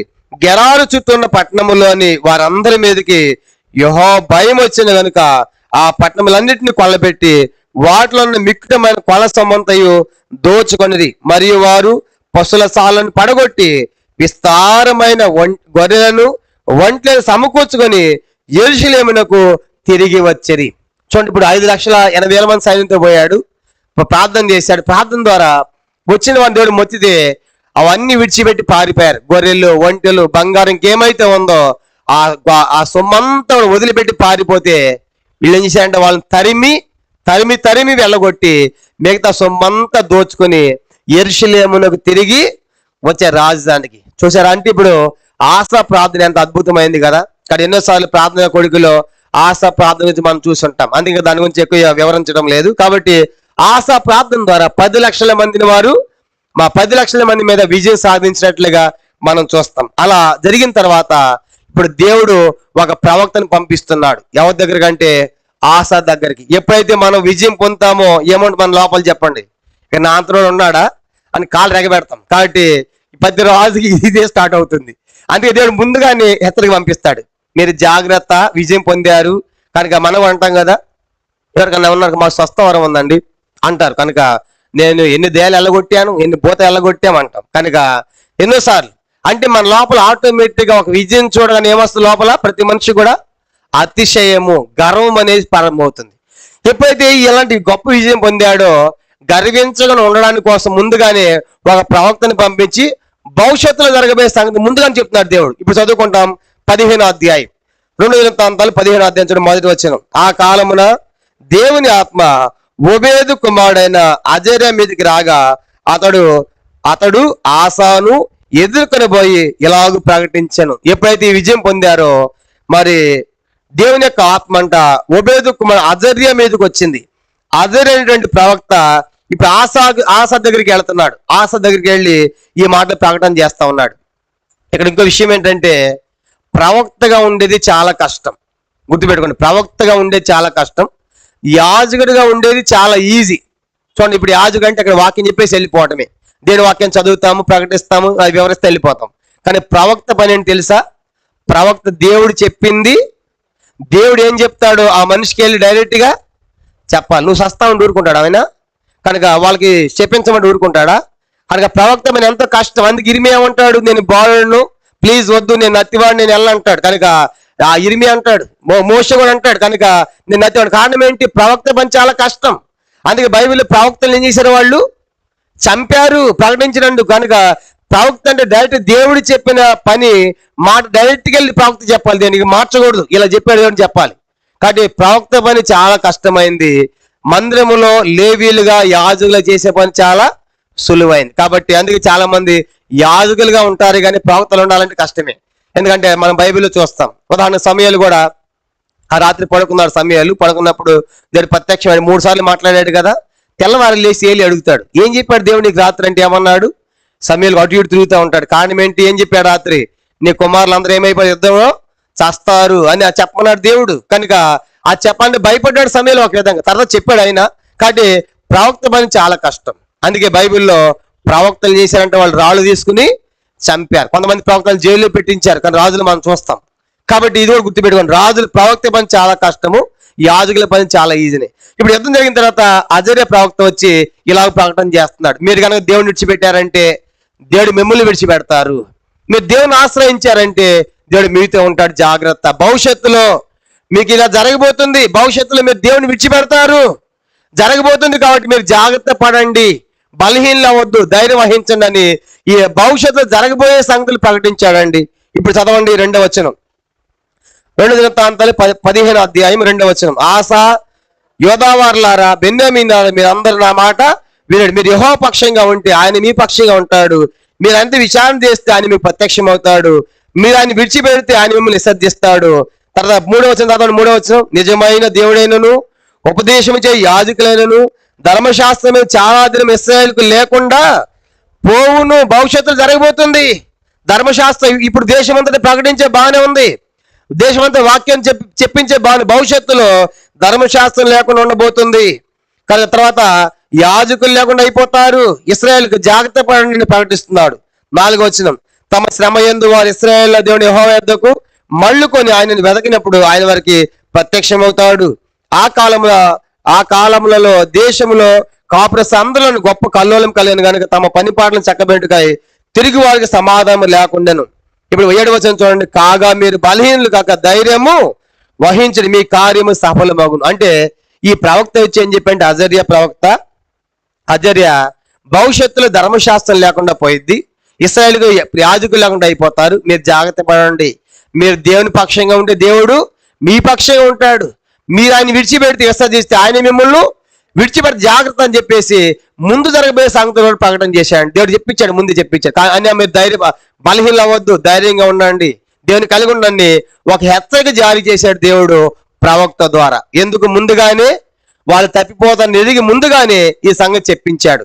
ఇప్పుడు ఏం జరిగిందంటే చూడండి 8వ వచనం, ఎప్పుడైతే ఈ మాట చెప్పారో 8వ వచనం, ప్రవక్త అయిన ఓబేదు ప్రవచించిన ఈ మాటలు ఆశ విన్నప్పుడు అతను ధైర్యం తెచ్చుకొని యోధా బెన్యామీనుల దేశం అంతటను ఎఫ్రాయిం మన్యములు తాము పట్టుకున్న పట్టణములో నుండి హేమని విగ్రహాలను తీసివేసి యెహోవా మంటపము ఎదుటను యెహోవా బలిపీఠమును మరలా కట్టించి.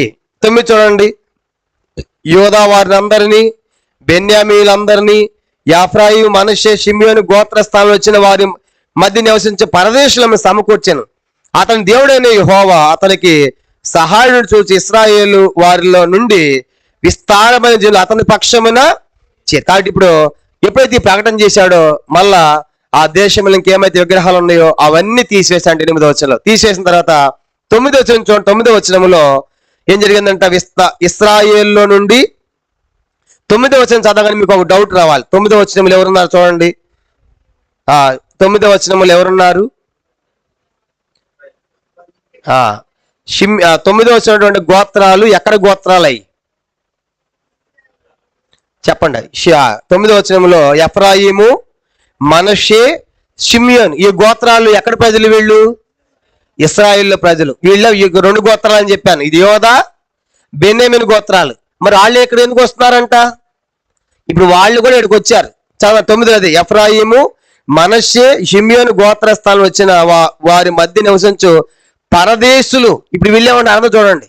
ఈ యోధా వాళ్ళు ఏమంటారంటే, ఆ ఎఫ్రాయిము, షిమ్యోను, మనష్షే గోత్రం మీరు పరదేశులు, మీ ఇశ్రాయేల్ దేశం, మాదేమో యోధా దేశం. అంటే ఇప్పుడు వాళ్ళు సహోదరులే సార్, ఇప్పుడు వాళ్ళు ఏమయ్యారంట? మీరు పరదేశులు అంటున్నాడు. కాబట్టి ఇక్కడ వాళ్ళు కాదు. ఎఫ్రాయిం, మనష్షే అంటే ఆ గోత్రాలు ఇశ్రాయేల్ దేశంలో గోత్రాలు, వాళ్ళు ఇక్కడికి వస్తున్నారంట. వీళ్ళు ఈ ఇశ్రాయేల్ దేశంలోంచి ఎందుకు వస్తున్నారు? యోధా దేశం చెప్పండి, ఎందుకు వస్తున్నారు? యెహోవా ఆ తోడుగా ఉన్నాడు, కానీ ఇంకో విషయం గుర్తుపెట్టుకోవాలి, ఇక్కడ ఏమి లేదని చెప్పాము, ఇశ్రాయేల్ దేశంలో ఇక్కడ ఏమి లేదు, ఇక్కడ మందిరం లేదు కదా ఇశ్రాయేల్ దేశంలో. ఇక్కడ ఏమున్నాయి, దాను బేతేల్లో ఏమన్నాయి అని చెప్పాను, అది. కాబట్టి ఇప్పుడు ఇక్కడేమో దాను బేతేల్లో విగ్రహాలు పెట్టాడు యెరోబాము. ఇక్కడ మందిరం లేదు, యాజకుడు లేడు, ప్రవక్త లేడు, కనుక బలులు లేవు. కాబట్టి ఇప్పుడు వీళ్ళు ఏం చేశారంటే, ఇక్కడ దేవుడు తోడుగా ఉన్నాడు కాబట్టి ఇక్కడ ఉన్నటువంటి వారు కూడా ఏం చేస్తారు చెప్పండి, వచ్చి వీళ్ళతో చేరుతున్నారు. వీళ్ళు ఏమంటున్నారు వాళ్ళని, మీరు పరదేశులు సహోదరులే కానీ కాసేపు మీరు బయట ఉండండి, ఎందుకంటే మా దేశం ఇది అన్నట్లుగా వాళ్ళు పరదేశంలో చూశారు. సరే అయినప్పుడు చేర్చుకున్నారు, వీళ్ళు చేర్చుకున్నారు, వచ్చి వాళ్ళు వస్తా ఉన్నారు. కారణం ఏంటంటే యెహోవా అతనికి, చూడండి ఆ మాట చూడండి, యెహోవా ఇశ్రాయేలులో ఉండి విస్తారమైన జనులు అతని పక్షమున చేరిరి. ఇప్పుడు చెప్పండి, ఇప్పుడు ఇక్కడ నుంచి ప్రజలందరూ వచ్చేస్తా ఉంటే మరి ఇక్కడున్న రాజు ఊరుకుంటాడా? చెప్పండి, ఊరుకుంటాడు. ఇప్పుడు ఇక్కడ రాజు ఎవరంటే బయెషా. ఇక్కడ ఆసా టైంలో ఇక్కడ రాజు ఎవరంటే బయెషా, గుర్తుపెట్టుకోండి. ఆయన చనిపోయాడు, ఏరోము చనిపోయాడు. అది ఆర్డర్లు వచ్చినప్పుడు అది చెప్తాను. ఇప్పుడు ఇక్కడ ఆసా టైంలో రాజు ఎవరు అక్కడ ఇశ్రాయేల్ దేశంలో చెప్పండి, బయెషా. కానీ ఇప్పుడు బయెషా రాజుగా ఉన్నాడు. ఈ ప్రజలందరూ కూడా ఏం చేస్తా అంటారు, యెహోవా దేవుడు వాళ్ళకి తోడుగా ఉన్నాడు అని చెప్పేసి అందరూ దారి కట్టారు, పోతా ఉంటే చాలా మంది చేరారు, ఇక్కడ అయిపోయింది. తర్వాత ఈ 15వ అధ్యాయం అంతా కూడా మీరు చదివిన తర్వాత ఇక ప్రమాణం చేపిస్తాడు, ఎవరు కూడా దేవుని విడిచిపెట్టకూడదని ప్రమాణం చేస్తారు. చూడండి 15వ వచనం, 15వ వచనం చదువుకో, 13వ వచనం, 2 దినవృత్తాంతములు 15:13 చదవండి. పిన్నలే గాని, పెద్దలే గాని, పురుషులే గాని, స్త్రీలే గాని ఇశ్రాయేలు యెహోవా యొద్ద విచారణ చేయని వారందరికీ మరణము విధించమని నిష్కర్ష చేసుకొనిరి. తర్వాత 15వ వచనం, ఇలాగున ప్రమాణం చేయబడగా యోధా వారందరూ సంతోషించిరి, వారి పూర్ణ హృదయముతో ప్రమాణం చేసి పూర్ణ మనస్థాయిని వెదకుండిరి కనుక యెహోవా వారికి ప్రత్యక్షమై చుట్టూనున్న దేశస్తులతో యుద్ధము లేకుండా వారికి నెమ్మది కలుగజేసెను. ఇప్పుడు చెప్పండి, అందరూ చూడండి, ఆస దగ్గరకు వచ్చి అదరే ప్రవక్త ఏమని చెప్పాడు, భవిష్యత్తులో మీరు దేవునితో ఉంటే దేవుడు మీతో ఉంటాడు, మీరు ఆయన విడిచిపెడితే ఆయన మిమ్మల్ని విడిచిపెడతారు, ధర్మశాస్త్రం లేకుండా పోయి జాగ్రత్తగా ఉండండి, ధైర్యం వహించండి. దేవుడు విడిచిపెట్టినప్పుడు విగ్రహాలు తీసేసి ఆ వచ్చే వాళ్ళు కలుపుకొని అందరూ కలిసి ఎవరు ప్రమాణం చేశారని చెప్పండి, మేము యెహోవా విచారణ చేస్తాం, దేవునితోనే ఉంటాం, ఎవరైతే విచారణ చేయడో దేవుని దగ్గర వాడిని చంపేస్తాం అని చెప్పి ఒక మంచి పూర్ణ హృదయంతో మేము దేవునితోనే ఉంటాము అని ఒక మంచి తీర్మానం చేసుకున్నారండి. ఎవరు? యోధా వారు ప్లస్ వచ్చినటువంటి వారు కూడా కలుపుకొని అలా ప్రమాణం చేసుకున్నారు. అది 15వ అధ్యాయం అయిపోయింది. ఇప్పుడు 16వ అధ్యాయం మనం చూస్తాం. వాళ్ళు ఎప్పుడైతే ప్రమాణం చేసుకున్నారో ఇప్పుడు ఏం జరిగిందంట, ఇప్పుడు వాళ్ళ తీర్మానం ఏంటి చెప్పండి, మేము మనుషులను ఆశ్రయించము, నిన్నే నమ్ముకుని ఉన్నాడు కదా, నీవే మా దేవుడు ఉన్నావు కదా, కాబట్టి మేమంతా నీకోసం జీవిస్తామని తీర్మానాలు ప్రమాణాలు కూడా చేసుకున్న 16వ అధ్యాయం ఎలా స్టార్ట్ అవుతుందని చూడండి. 16వ అధ్యాయం అందరం కలిసి, ఆసా ఏలుబడి యందు 36వ సంవత్సరమున ఇశ్రాయేలు రాజైన బయెషా యోధా వారి మీద దండెత్తి బయలుదేరి యోధా రాజైన ఆసా యుద్ధకు రాకపోకలు జరగకున్నట్లు రామాను కట్టింపగా. ఇప్పుడు ఆసాకి ఎన్ని సంవత్సరాలంట, 36వ సంవత్సరం. ఇది జరుగుతున్న సందర్భం, ఇప్పుడు మనం చదివే సందర్భం ఏంటంటే 36వ సంవత్సరంలో ఆసాకి 36వ సంవత్సరం పరిపాలన కాలంలో ఏం జరిగిందంటే, ఇప్పుడు ఫస్ట్ దండెత్తింది ఎవరు? మొదట ఆసమే దండెత్తిన రాజు ఎవరు? కూషుడైన జరాహు. ఇప్పుడు దండెత్తింది ఎవరంట? బయెషా. ఎక్కడ రాజు?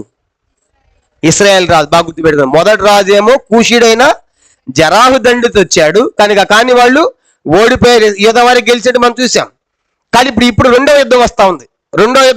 ఈ రెండవ యుద్ధం బయలుదేరి వస్తుంది. ఎవరంటే ఈ బయెషా అనే వాడు ఏం చేస్తున్నాడంటే ఎక్కడి నుంచి బయలుదేరి యుద్ధానికి వస్తున్నాడు. ఎందుకు వస్తున్నాడు అది కూడా చెప్పాడు 16వ అధ్యాయంలో. రాకపోకలంట. అందరు చూడండి, ఇశ్రాయేలుకి యోధాకి ఏమున్నాయంట, ఈ రాకపోకలు జరుగుతూ ఉన్నాయి. ఈ రెండింటి మధ్యలో ఇక్కడ ఒక పట్టణం కడుతున్నాడు, గోడ కడుతున్నాడు. ఎవరు కూడా ఇశ్రాయేల్ దేశంలోంచి ఆడపోకూడదు, ఇశ్రాయేల్ నుంచి ఆడిపోకూడదు, యోధాని వెళ్ళకూడదు. అది 16వ అధ్యాయం మనం చూస్తాం. రాకపోకలు జరగకుండా యోధాకి ఇశ్రాయేలుకి రాకపోకలు జరగకుండా ఒక పట్టణాన్ని కట్టిస్తున్నాడు. మధ్యలో ఇక్కడ రామ్ అనే పట్టణాన్ని కట్టిస్తూ ఉన్నాడు, గోడ పెడుతున్నాడు. ఎవరు కూడా ఇది దాటి వెళ్ళకూడదని. ఇప్పుడు చెప్పండి, దాటి ఎందుకు వెళ్తున్నారు? దాటి ఎందుకు వెళ్తున్నారు? ఇశ్రాయేల్లో ఉన్నటువంటి వారు ఎందుకు వస్తున్నారు? ఇక మందిరం ఉంది, మనకేమి లేదు, మందిరం లేదు. మందిరం ఉంటే దేవుడు వాళ్ళకి తోడు. కాబట్టి మేము కూడా ఏం చేస్తాం? ఆ దేవుని దగ్గరికి క్యూ కడితే మరి రాజు ఊరుకుంటాడా? మరి నా రాజ్యం అంతా ఏమైపోతుంది? అందరూ వెళ్ళిపోతా ఉంటే ఖాళీ అయిపోయింది. కాబట్టి ఎవరు వెళ్ళటం కీళ్ళని చెప్పేసి ఈ రెండింటి మధ్యలో ఏం కడతాడంటే రామ అనేటువంటి పట్టణాన్ని కట్టాడు. రాకపోకలు జరగకుండా ఎక్కడెక్కడికి? ఇశ్రాయేలుకి, యోధాకి. కాబట్టి పట్టణం కడుతుంది ఎవరు ఇప్పుడు? బయెషా. గుర్తుపెట్టుకోండి, ఎవరంట? బయెషా. కానీ ఇప్పుడు అర్థమైంది కదా ఎందుకు ఆయన పట్టణం కట్టాడో. రాకపోకలు జరగకూడదు, అందరు వెళ్ళిపోతున్నారు కాబట్టి ఎవరు యోధ దేశం వెళ్ళకూడదు అని చెప్పేసి ఒక రామాన్ని కట్టించడానికి కట్టడం మొదలు పెట్టాడు. ఇప్పుడు ఎప్పుడైతే ఈ మధ్యలో పట్టణం ఇక్కడ రామ పట్టణాన్ని కడతామో మొదలు పెట్టాడో, ఇప్పుడు ఈ సంగతి ఆశకు తెలిసింది. ఎవరు తెలిసింది చెప్పండి? ఆశ. ఇప్పుడు ఆశ ఏం చేయాలి? ఆశ ఏం చేయాలి? వచ్చే వాళ్ళు రానికుండా ఆఫ్ చేస్తున్నాడు, పట్టణం కడుతున్నాడు. ఇప్పుడు యోధాకి ఇశ్రాయేల్కి మధ్య ఏమి లేవు, రాకపోకలు ఆగిపోతున్నాయి. మధ్యలో పట్టణాన్ని కట్టాడు సంగతి తెలియకనే ఆశ ఏం చేశాడంటే ఇర్మియా గ్రంథం 41వ అధ్యాయం, ఇక్కడ చేయబెట్టుకుని మళ్ళీ వస్తాం. ఇర్మియా గ్రంథము 41వ అధ్యాయము 9వ వచనం చదవండి. ఇర్మియా గ్రంథం 41వ అధ్యాయం 9వ వచనం ఒకళ్ళు చదవండి. ఇర్మియా గ్రంథము 41:9.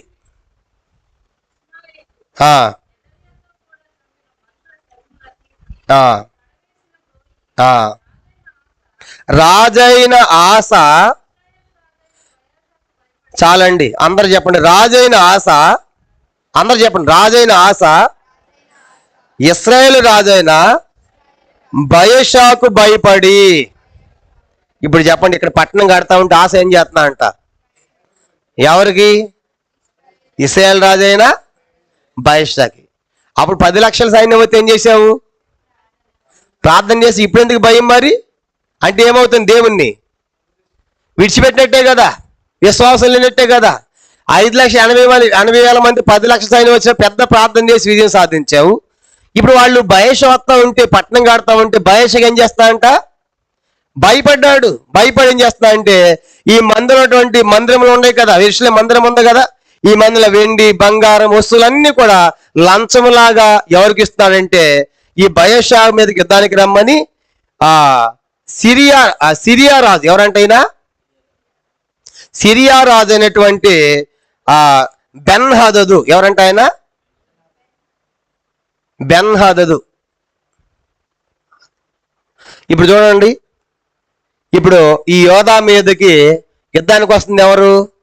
ఇశ్రాయేల్ రాజు అయినా బయెషా యుద్ధానికి వస్తా ఉంటే ఈ బయెషాకి భయపడి ఈ ఆశ ఏం చేశాడంటే ఈ యెరూషలేము అన్నటువంటి వెండి బంగారు వస్తువులన్నీ కూడా లంచముగా కానుక ఈ సిరియా రాజు అయిన బెన్హదదు పంపించాడు. ఎందుకు తెలుసా? ఎందుకు? నువ్వు నాకేం చేయాలి చెప్పండి? ఏం చేయాలి నువ్వు నాకు? మన ఇద్దరిని కలిసి ఏం చేస్తాం? బయెషాను ఓడిస్తామని ఇతని సహాయాన్ని కోరుతున్నాడు. ఫస్ట్ ప్రార్థనలో ఏమన్నాడు? మొదటి ప్రార్థనలో నిన్నే నమ్ముకున్నావు, నువ్వు తప్ప మాకు ఏరే సైన్యం లేదన్నావుగా, మరి ఇప్పుడు ఈ సిరియా సైన్యం ఎందుకు నీకు? భయపడి ఇచ్చాడు. అయితే ఇక్కడ ఇంకో విషయం ఏంటంటే చూడండి, ఈ సిరియా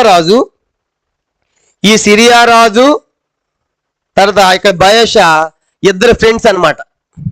అందరు చెప్పండి, ఇద్దరు ఎవరు? ఆల్రెడీ వాళ్ళిద్దరికి సంధి ఉంది, సమాధానం ఉంది. నువ్వు నీ మీదకి వస్తే నా మీదకి కూడా నాకు సహాయం చేయాలి, నాకు వస్తే నీకు సహాయం చేస్తాని వీళ్ళిద్దరి మధ్యలో సంధి సమాధానం ఉంది. కాబట్టి ఈ లంచం కానుక పంపించి ఈ సిరియా రాజు బయెషాతో ఉన్న సంబంధాన్ని తెగొట్టి తన పక్షాన్ని చేసుకుంటున్నాడు ఆశ. మీరు తర్వాత చదవండి. కనుక వీళ్ళిద్దరు చెప్పండి, వీళ్ళిద్దరు శత్రుత్వం ఏమి లేదు, వీళ్ళిద్దరికి సమాధానం ఉంది. ఎవరెవరికి? బయెషాకి, సిరియా రాజు బెన్హదదుకు. వీళ్ళిద్దరికి మంచి సంబంధాలే ఉన్నాయి. మరి తను తట్టు తిప్పుకోవాలంటే ఒట్టిగా వస్తాడా? ఒట్టిగా రాడు కదా. ఏం చేయాలి ఇప్పుడు? వెండి బంగారు మందులో ఉన్నాయి కదా, అన్ని కూడా మందులో అన్ని దోచి ఇతను పంపించి వాళ్ళ సంబంధం తెగొట్టి విడగొట్టి తనతో కలుపుకొని ప్రయత్నం చేస్తున్నాడు. ఇప్పుడు చదవండి, ఇప్పుడు చదువుతాను చూడండి. 16వ అధ్యాయము 2వ వచనం చదవండి.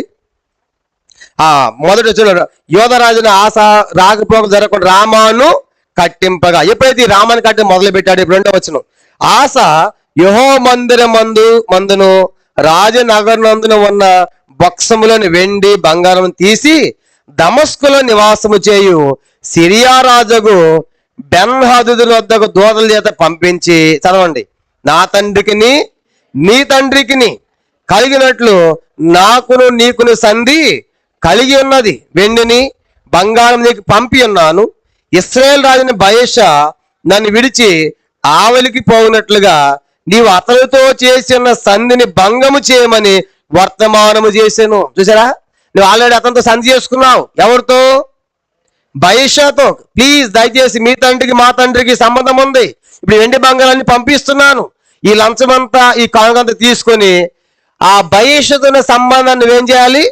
భంగము చేయి, క్యాన్సిల్ చేసి నాతో చేరు ప్లీజ్ అని బతులాడుకుంటున్నాడు. ఎవరిని?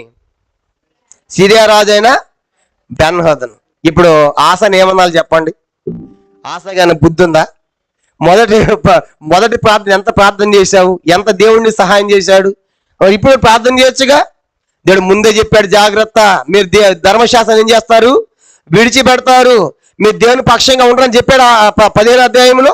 జాగ్రత్త పడాలి కదా. పడకుండా ఇప్పుడు ఏం చేశాడంటే మందులో డబ్బంతా ఇచ్చి వీళ్ళ సంధిని విడగొట్టి తనతో కలుపుకుంటున్నాడు. అప్పుడు అతను ఏమన్నాడు చూడండి, ఏం జరిగిందంట.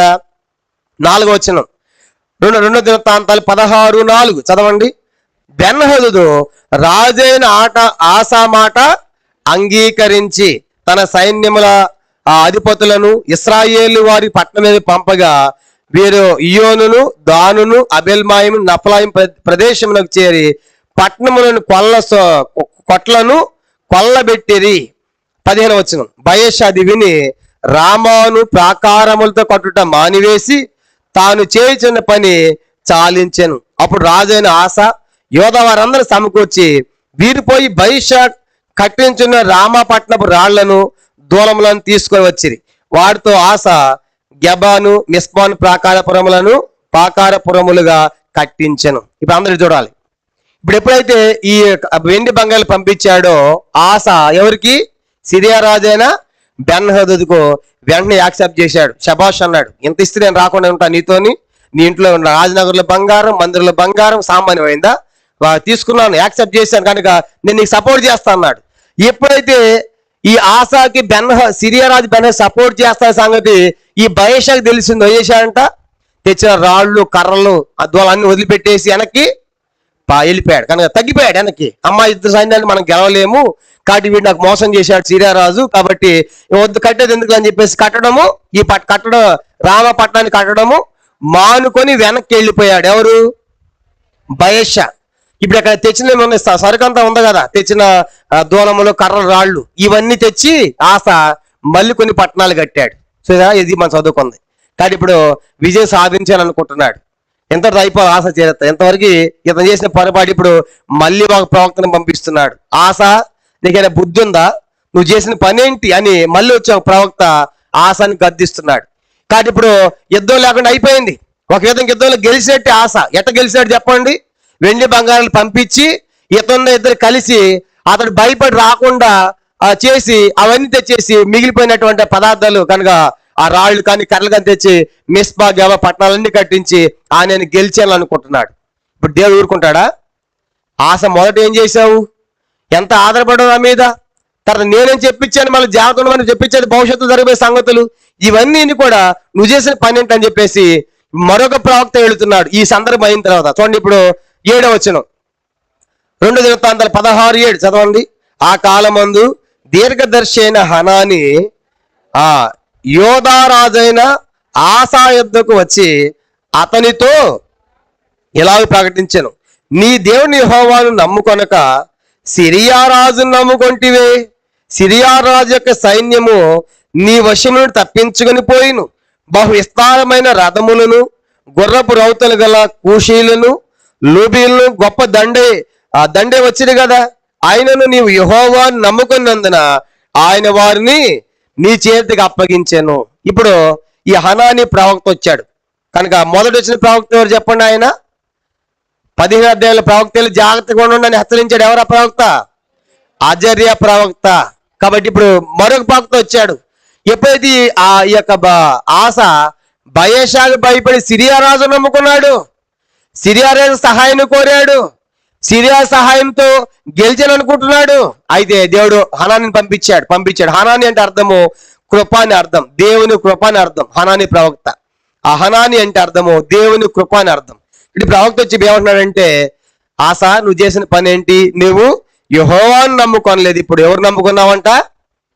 చెప్పండి, ఎవరు నమ్ముకున్నాడు? సిరియా రాజును నమ్ముకున్నావు. కీర్తన 18లో రాయబడింది, మనుషులు నమ్ముకుంటు కంటే యెహోవాను నమ్ముకుంట మేలు, రాజు నమ్ముకుంటు కంటే యెహోవాను ఆశ్రయించటం మేలు. కాబట్టి ఇప్పుడు ఈ హనాని ప్రవక్త వచ్చి ఏం చెప్తున్నాడు? ఈ ప్రవక్త పేరు హనాని.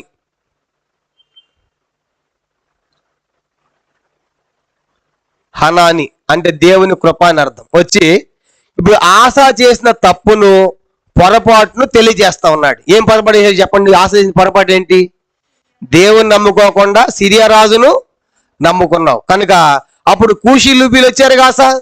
వచ్చినప్పుడు యెహోవాను నమ్ముకుంటే దేవుడు సహాయం చేశాడా లేదా? కూషీలు లూబీలు గొప్ప సైన్యం వచ్చినప్పుడు సహాయం చేశాడుగా లేదా?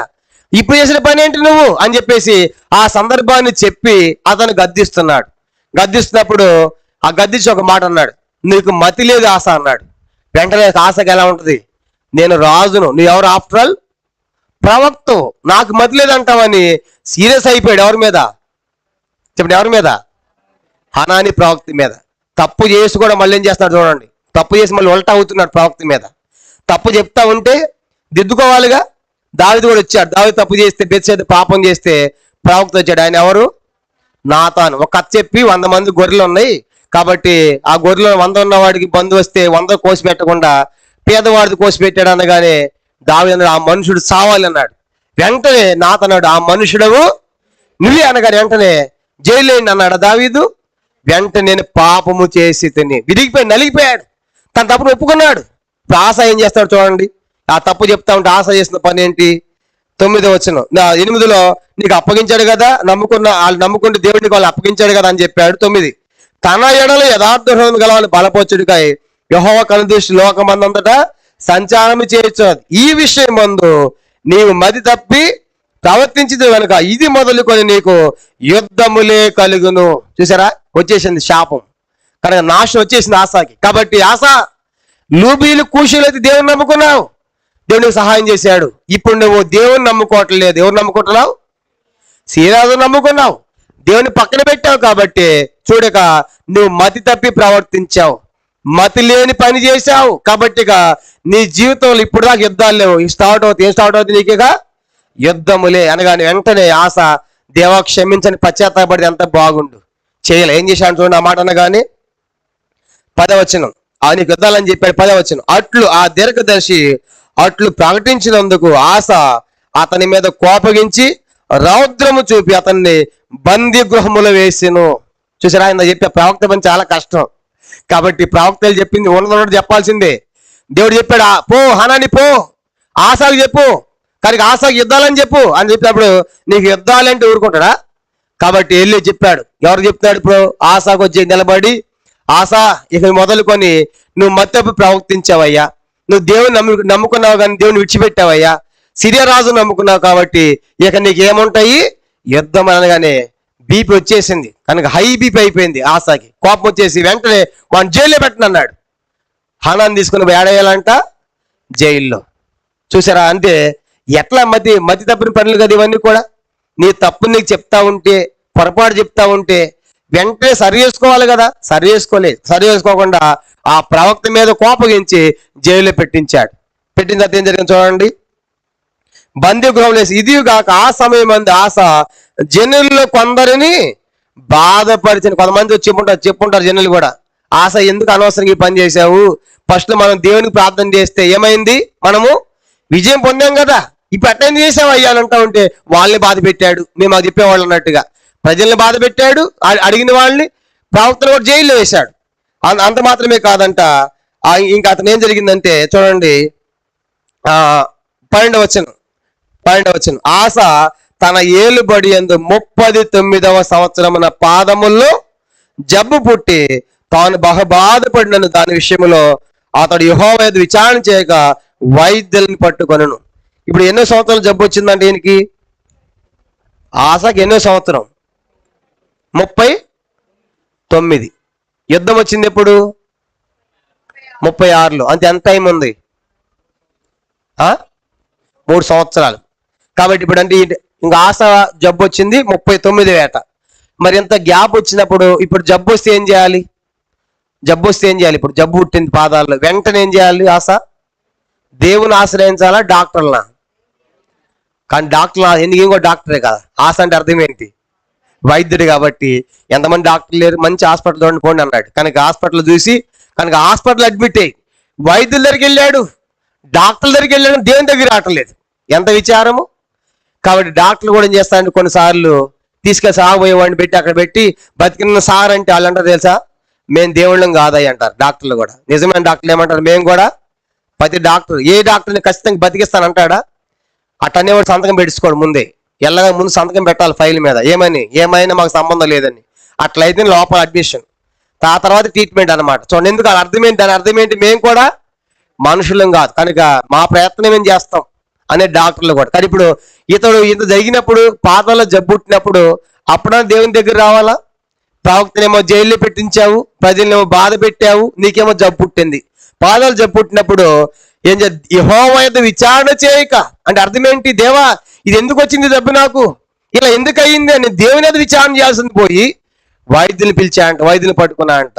చూడండి ఆరంభం ఎంత బాగా ఉంది. ఆరంభంలో అనుకూలంగా నడిచిన వాడు, యథార్థంగా ఉన్నటువంటి వాడు, విగ్రహాలు తీసేసినటువంటి వాడు, దేశమంతా వాక్యం ప్రకటించిన వాడు, దేవుని ఆశ్రయించమని ప్రకటించిన వాడు, నెమ్మదిగా ఉన్న రాజ్యము, ఆ కూషేడు జల వచ్చినప్పుడు అత్యధిక విజయం పొందేటువంటి వారు, పొరపాటు చేస్తాడు ముందే ప్రకటించాడు దేవుడు, చెప్పాడు భవిష్యత్ విషయాలు. కానీ సరి చేసుకోకుండా కనుక మరి సరే తీర్మానం లేకుండా సిజేరాజును నమ్ముకుని ఇవన్నీ చేసుకునే పొరపాటు నష్టాలు మనం చూస్తాం. కాబట్టి ఇప్పుడు పాదాల జబ్బు పుట్టిందంట. జబ్బు పుట్టినప్పుడు కూడా అతను ఏం చేయాలి చెప్పండి, దేవుని యొద్ద విచారణ చేయలేదు అంటే దేవుని యొద్దకు రాలేదు. ఎంత విచారము! దేవునికి అనుకూలంగా నడిచిన వాడు ఇప్పుడు దేవునికి ఏమైపోయాడు, ప్రతికూలం అయిపోయాడు. యథార్థకున్నటువంటి వాడు మత్తపి ప్రవర్తించాడు. దేవుని ఆశ్రయించిన వాడు ఇప్పుడు ఎవరిని ఆశ్రయిస్తున్నాడు? మనుషులు ఆశ్రయించాడు, రాజులను ఆశ్రయించాడు.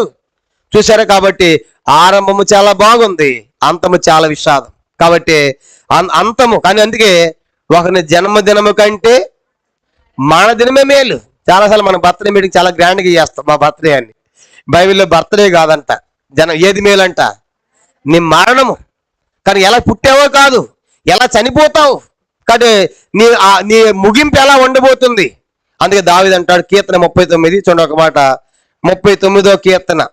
ఇవన్నీ ఎరిగిన దావీదు దేవుని యొద్ద ప్రార్థన చేస్తాడు. 39వ కీర్తన 4వ వచనం. కీర్తన 39:4 చూడండి.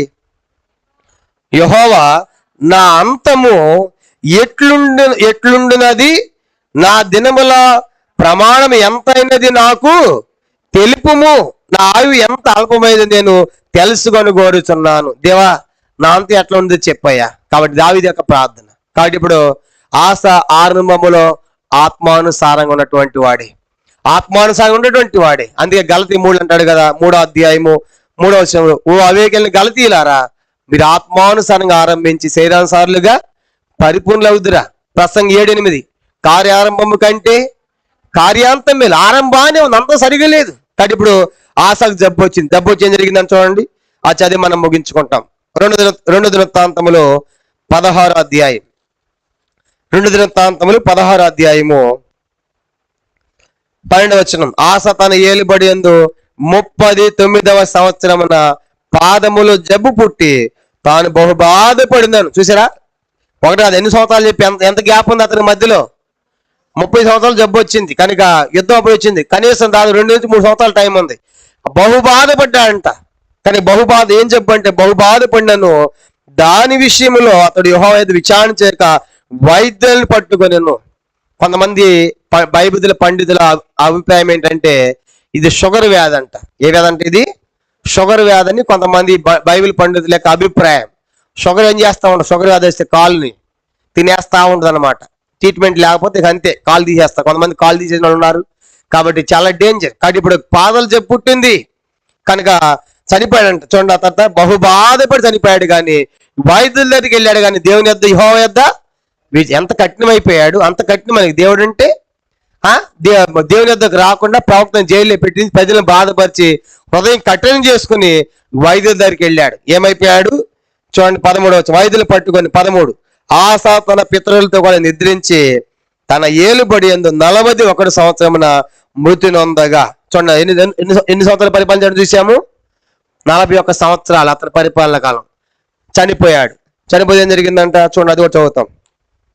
14 అత్తరు పనివారి చేత సిద్ధము చేయబడిన సుగంధ వర్గములతోనూ పరిమళ ద్రవ్యంతో నిండిన పడక మీద ఆ జను అతను ఉంచి అతని నిమిత్తం బహు విస్తారమైన గంధవర్గం దహించి దావీదు పట్టణం అందు అతడు తన కొరగా తొలిపించుకున్న సమాధి అతన్ని పాతి పెట్టిరి. చనిపోయిన తర్వాత చాలా సుగంధ ద్రవ్యాలు, పరిమళ ద్రవ్యాలు వేశారు. ఎందుకంటే అంత కంపు కొడతా ఉంది ఆ దేహం. జబ్బు కదా, జబ్బు వచ్చిన బాడీ ఎలా ఉంటది? మామూలు చనిపోయిన వాళ్ళదే కష్టం. ఇంకా జబ్బుతో 2 సంవత్సరాలు బాధపడి చనిపోయాడంటే ఆ జబ్బు ఎంత తీవ్రం అయిపోయిందో. ఆ జబ్బు ముదిరిపోయి చనిపోతే వాసన వస్తా ఉంటే ఆ వాసన భరించలేక పరిమళ గంధం దంచి అవన్నీ వేసి దాని మీద ఆ స్మెల్ రాకుండా తీసుకుని పోయి సమాధిలో ముందు తొలిపించుకున్నాడంట సావకు ముందే. కానీ కొంతమంది అలా ఉన్నారు, సావకు ముందు సమాధులు కట్టుకుంటున్నారు. మేము వరంగల్ సేవ చేశాం. వరంగల్ సేవ చేసినప్పుడు అక్కడ ఒక అక్క మందిరం మానేసింది, మరియమ్మ అక్క అని. వాళ్ళు చెప్పారు, అన్న మరియమ్మ అక్క మందిరం రావట్లేదంట. అంటే ఎక్కడికి పోతుందంటే ఆర్సీఎం చర్చికి వెళ్తుందంట అన్నారు. కనుక మరి ఒకసారి అడిగితే బాగుండు కదన్నా వెళ్తే అంటే మేము పోయి ఇచ్చామన్నా అన్నారంట. వెళ్ళారంట బ్రదర్స్. వెళ్ళి ఈ అక్క ఎందుకు మందిరం మానేసి మన మందిరం ఎదుగునంటే, లేదన్నా మనం చనిపోతే సమాధులు కష్టంగా ఉంది పెడతానికి, ఆర్సీఎం చర్చి వాళ్ళు చాకు ముందే కడుతున్నారంట. ఇది మరియమ్మక్క సమాధి, మార్తక్క సమాధి అని చాకు ముందే కట్టి పెట్టారంట. కానీ ఇప్పుడు ఆ దాంట్లో సభ్యత్వం ఉంటే ఏముంది అక్కడ, అందుకు పోయిందంట. చూసారా, ఇప్పుడు ఆశ కూడా ముందే తొలిపించుకున్నాడు. బైబిల్లో అరిమత్త యేసేపు కూడా ఉన్నాడు. ఆయన కూడా ముందే ధనవంతుడు కాబట్టి సమాధి తొలిపించుకున్నాడు. కనుక అట్లా ఇతడు కూడా ఆశ సావకు ముందే మంది సమాధి తొలిపించుకున్నాడు. తీసుకెళ్లి ఆయన దాంట్లో పెట్టారు. సమాధుల కోసం మందాలు పోకండి. చచ్చిపోయిన తర్వాత ఈ బాడీ ఎక్కడ పెడితే ఏముంది? సమాధుల్లో చచ్చారు. ఇప్పుడు మొన్న 5 మంది చచ్చిపోయారు పాపం, ఆక్సిజన్ లాకి వెళ్ళిపోయి. వాళ్ళ దేహాలు ఎక్కడ ఉన్నాయి? కనుక వాళ్ళు దొరికితే ప్రభు స్తోత్రం. అంటే దేహం ప్రాముఖ్యమైనది కాదు, ఇది మొన్నైంది మరలా వెనుకటి వాళ్ళని భూమికి చిన్న ఆత్మ దాన్ని దయచేసి దేవుని యొద్దకు. ఇంకా ఆత్మ పోయిన తర్వాత ఈ దేహాన్ని పూడ్చిపెడితే ఏంటి, కాల్ చేస్తే ఏంటి, సముద్రం పడితే ఏంటి, ఇక దీనికి విలువ లేదు కదా. కానీ ఈ సమాధి ఈ దేహం కోసం సమాధి కోసం మందిరం అంతవా? జీవం కలిగి దేవుణ్ణి ఎంత విచారం కదా. కాబట్టి చివరికి ఆ గంధవర్గాలు వేసి ఆయన తొలి సమాధిలో పాతి పెట్టి అలా పాతి పెట్టారు. ఇంతటితో ఆశ యొక్క చరిత్ర మనకు అంతమవుతుంది. నెక్స్ట్ ఆయన కుమారుడు 17వ అధ్యాయంలో చూడండి. అతని తరువాత అతని బదులుగా అతని కుమారుడైన యెహోషాపాతు రాజై. కాబట్టి నెక్స్ట్ ఎవరంటే ఆశ ఎవరు రాదంట? యెహోషాపాతు. కాబట్టి ప్రభు చేత మీద వచ్చే వారము యెహోషాపాతు చరిత్ర మనం చూస్తాం. కానీ ఇప్పుడు ఆశ 40 సంవత్సరాలు పరిపాలించాడు. తండ్రి అబియాము, భార్య చెప్పడా భార్య ఎవరు? అజూబ్ అని చూసాము. కనుక మరి అతని గురించి మనం చెప్పాలంటే మొదట ఆరంభంలో చెప్పండి ఏం చేశాడు? యథార్థంగా నడిచాడు. ప్రతి విగ్రహాలన్నీ కూడా తొలగించాడు. ధర్మశాస్త్రం వాక్యం దేశమంతటా ప్రకటించాలని ఆజ్ఞాపించాడు. అందరూ దేవుని ఆశ్రయించేట్టుగా చేశాడు. దేవుడిని నెమ్మదిచ్చాడు. పురములు, ప్రాకారములు, పట్టణాలు కట్టాడు. వృద్ధులకు వచ్చారు.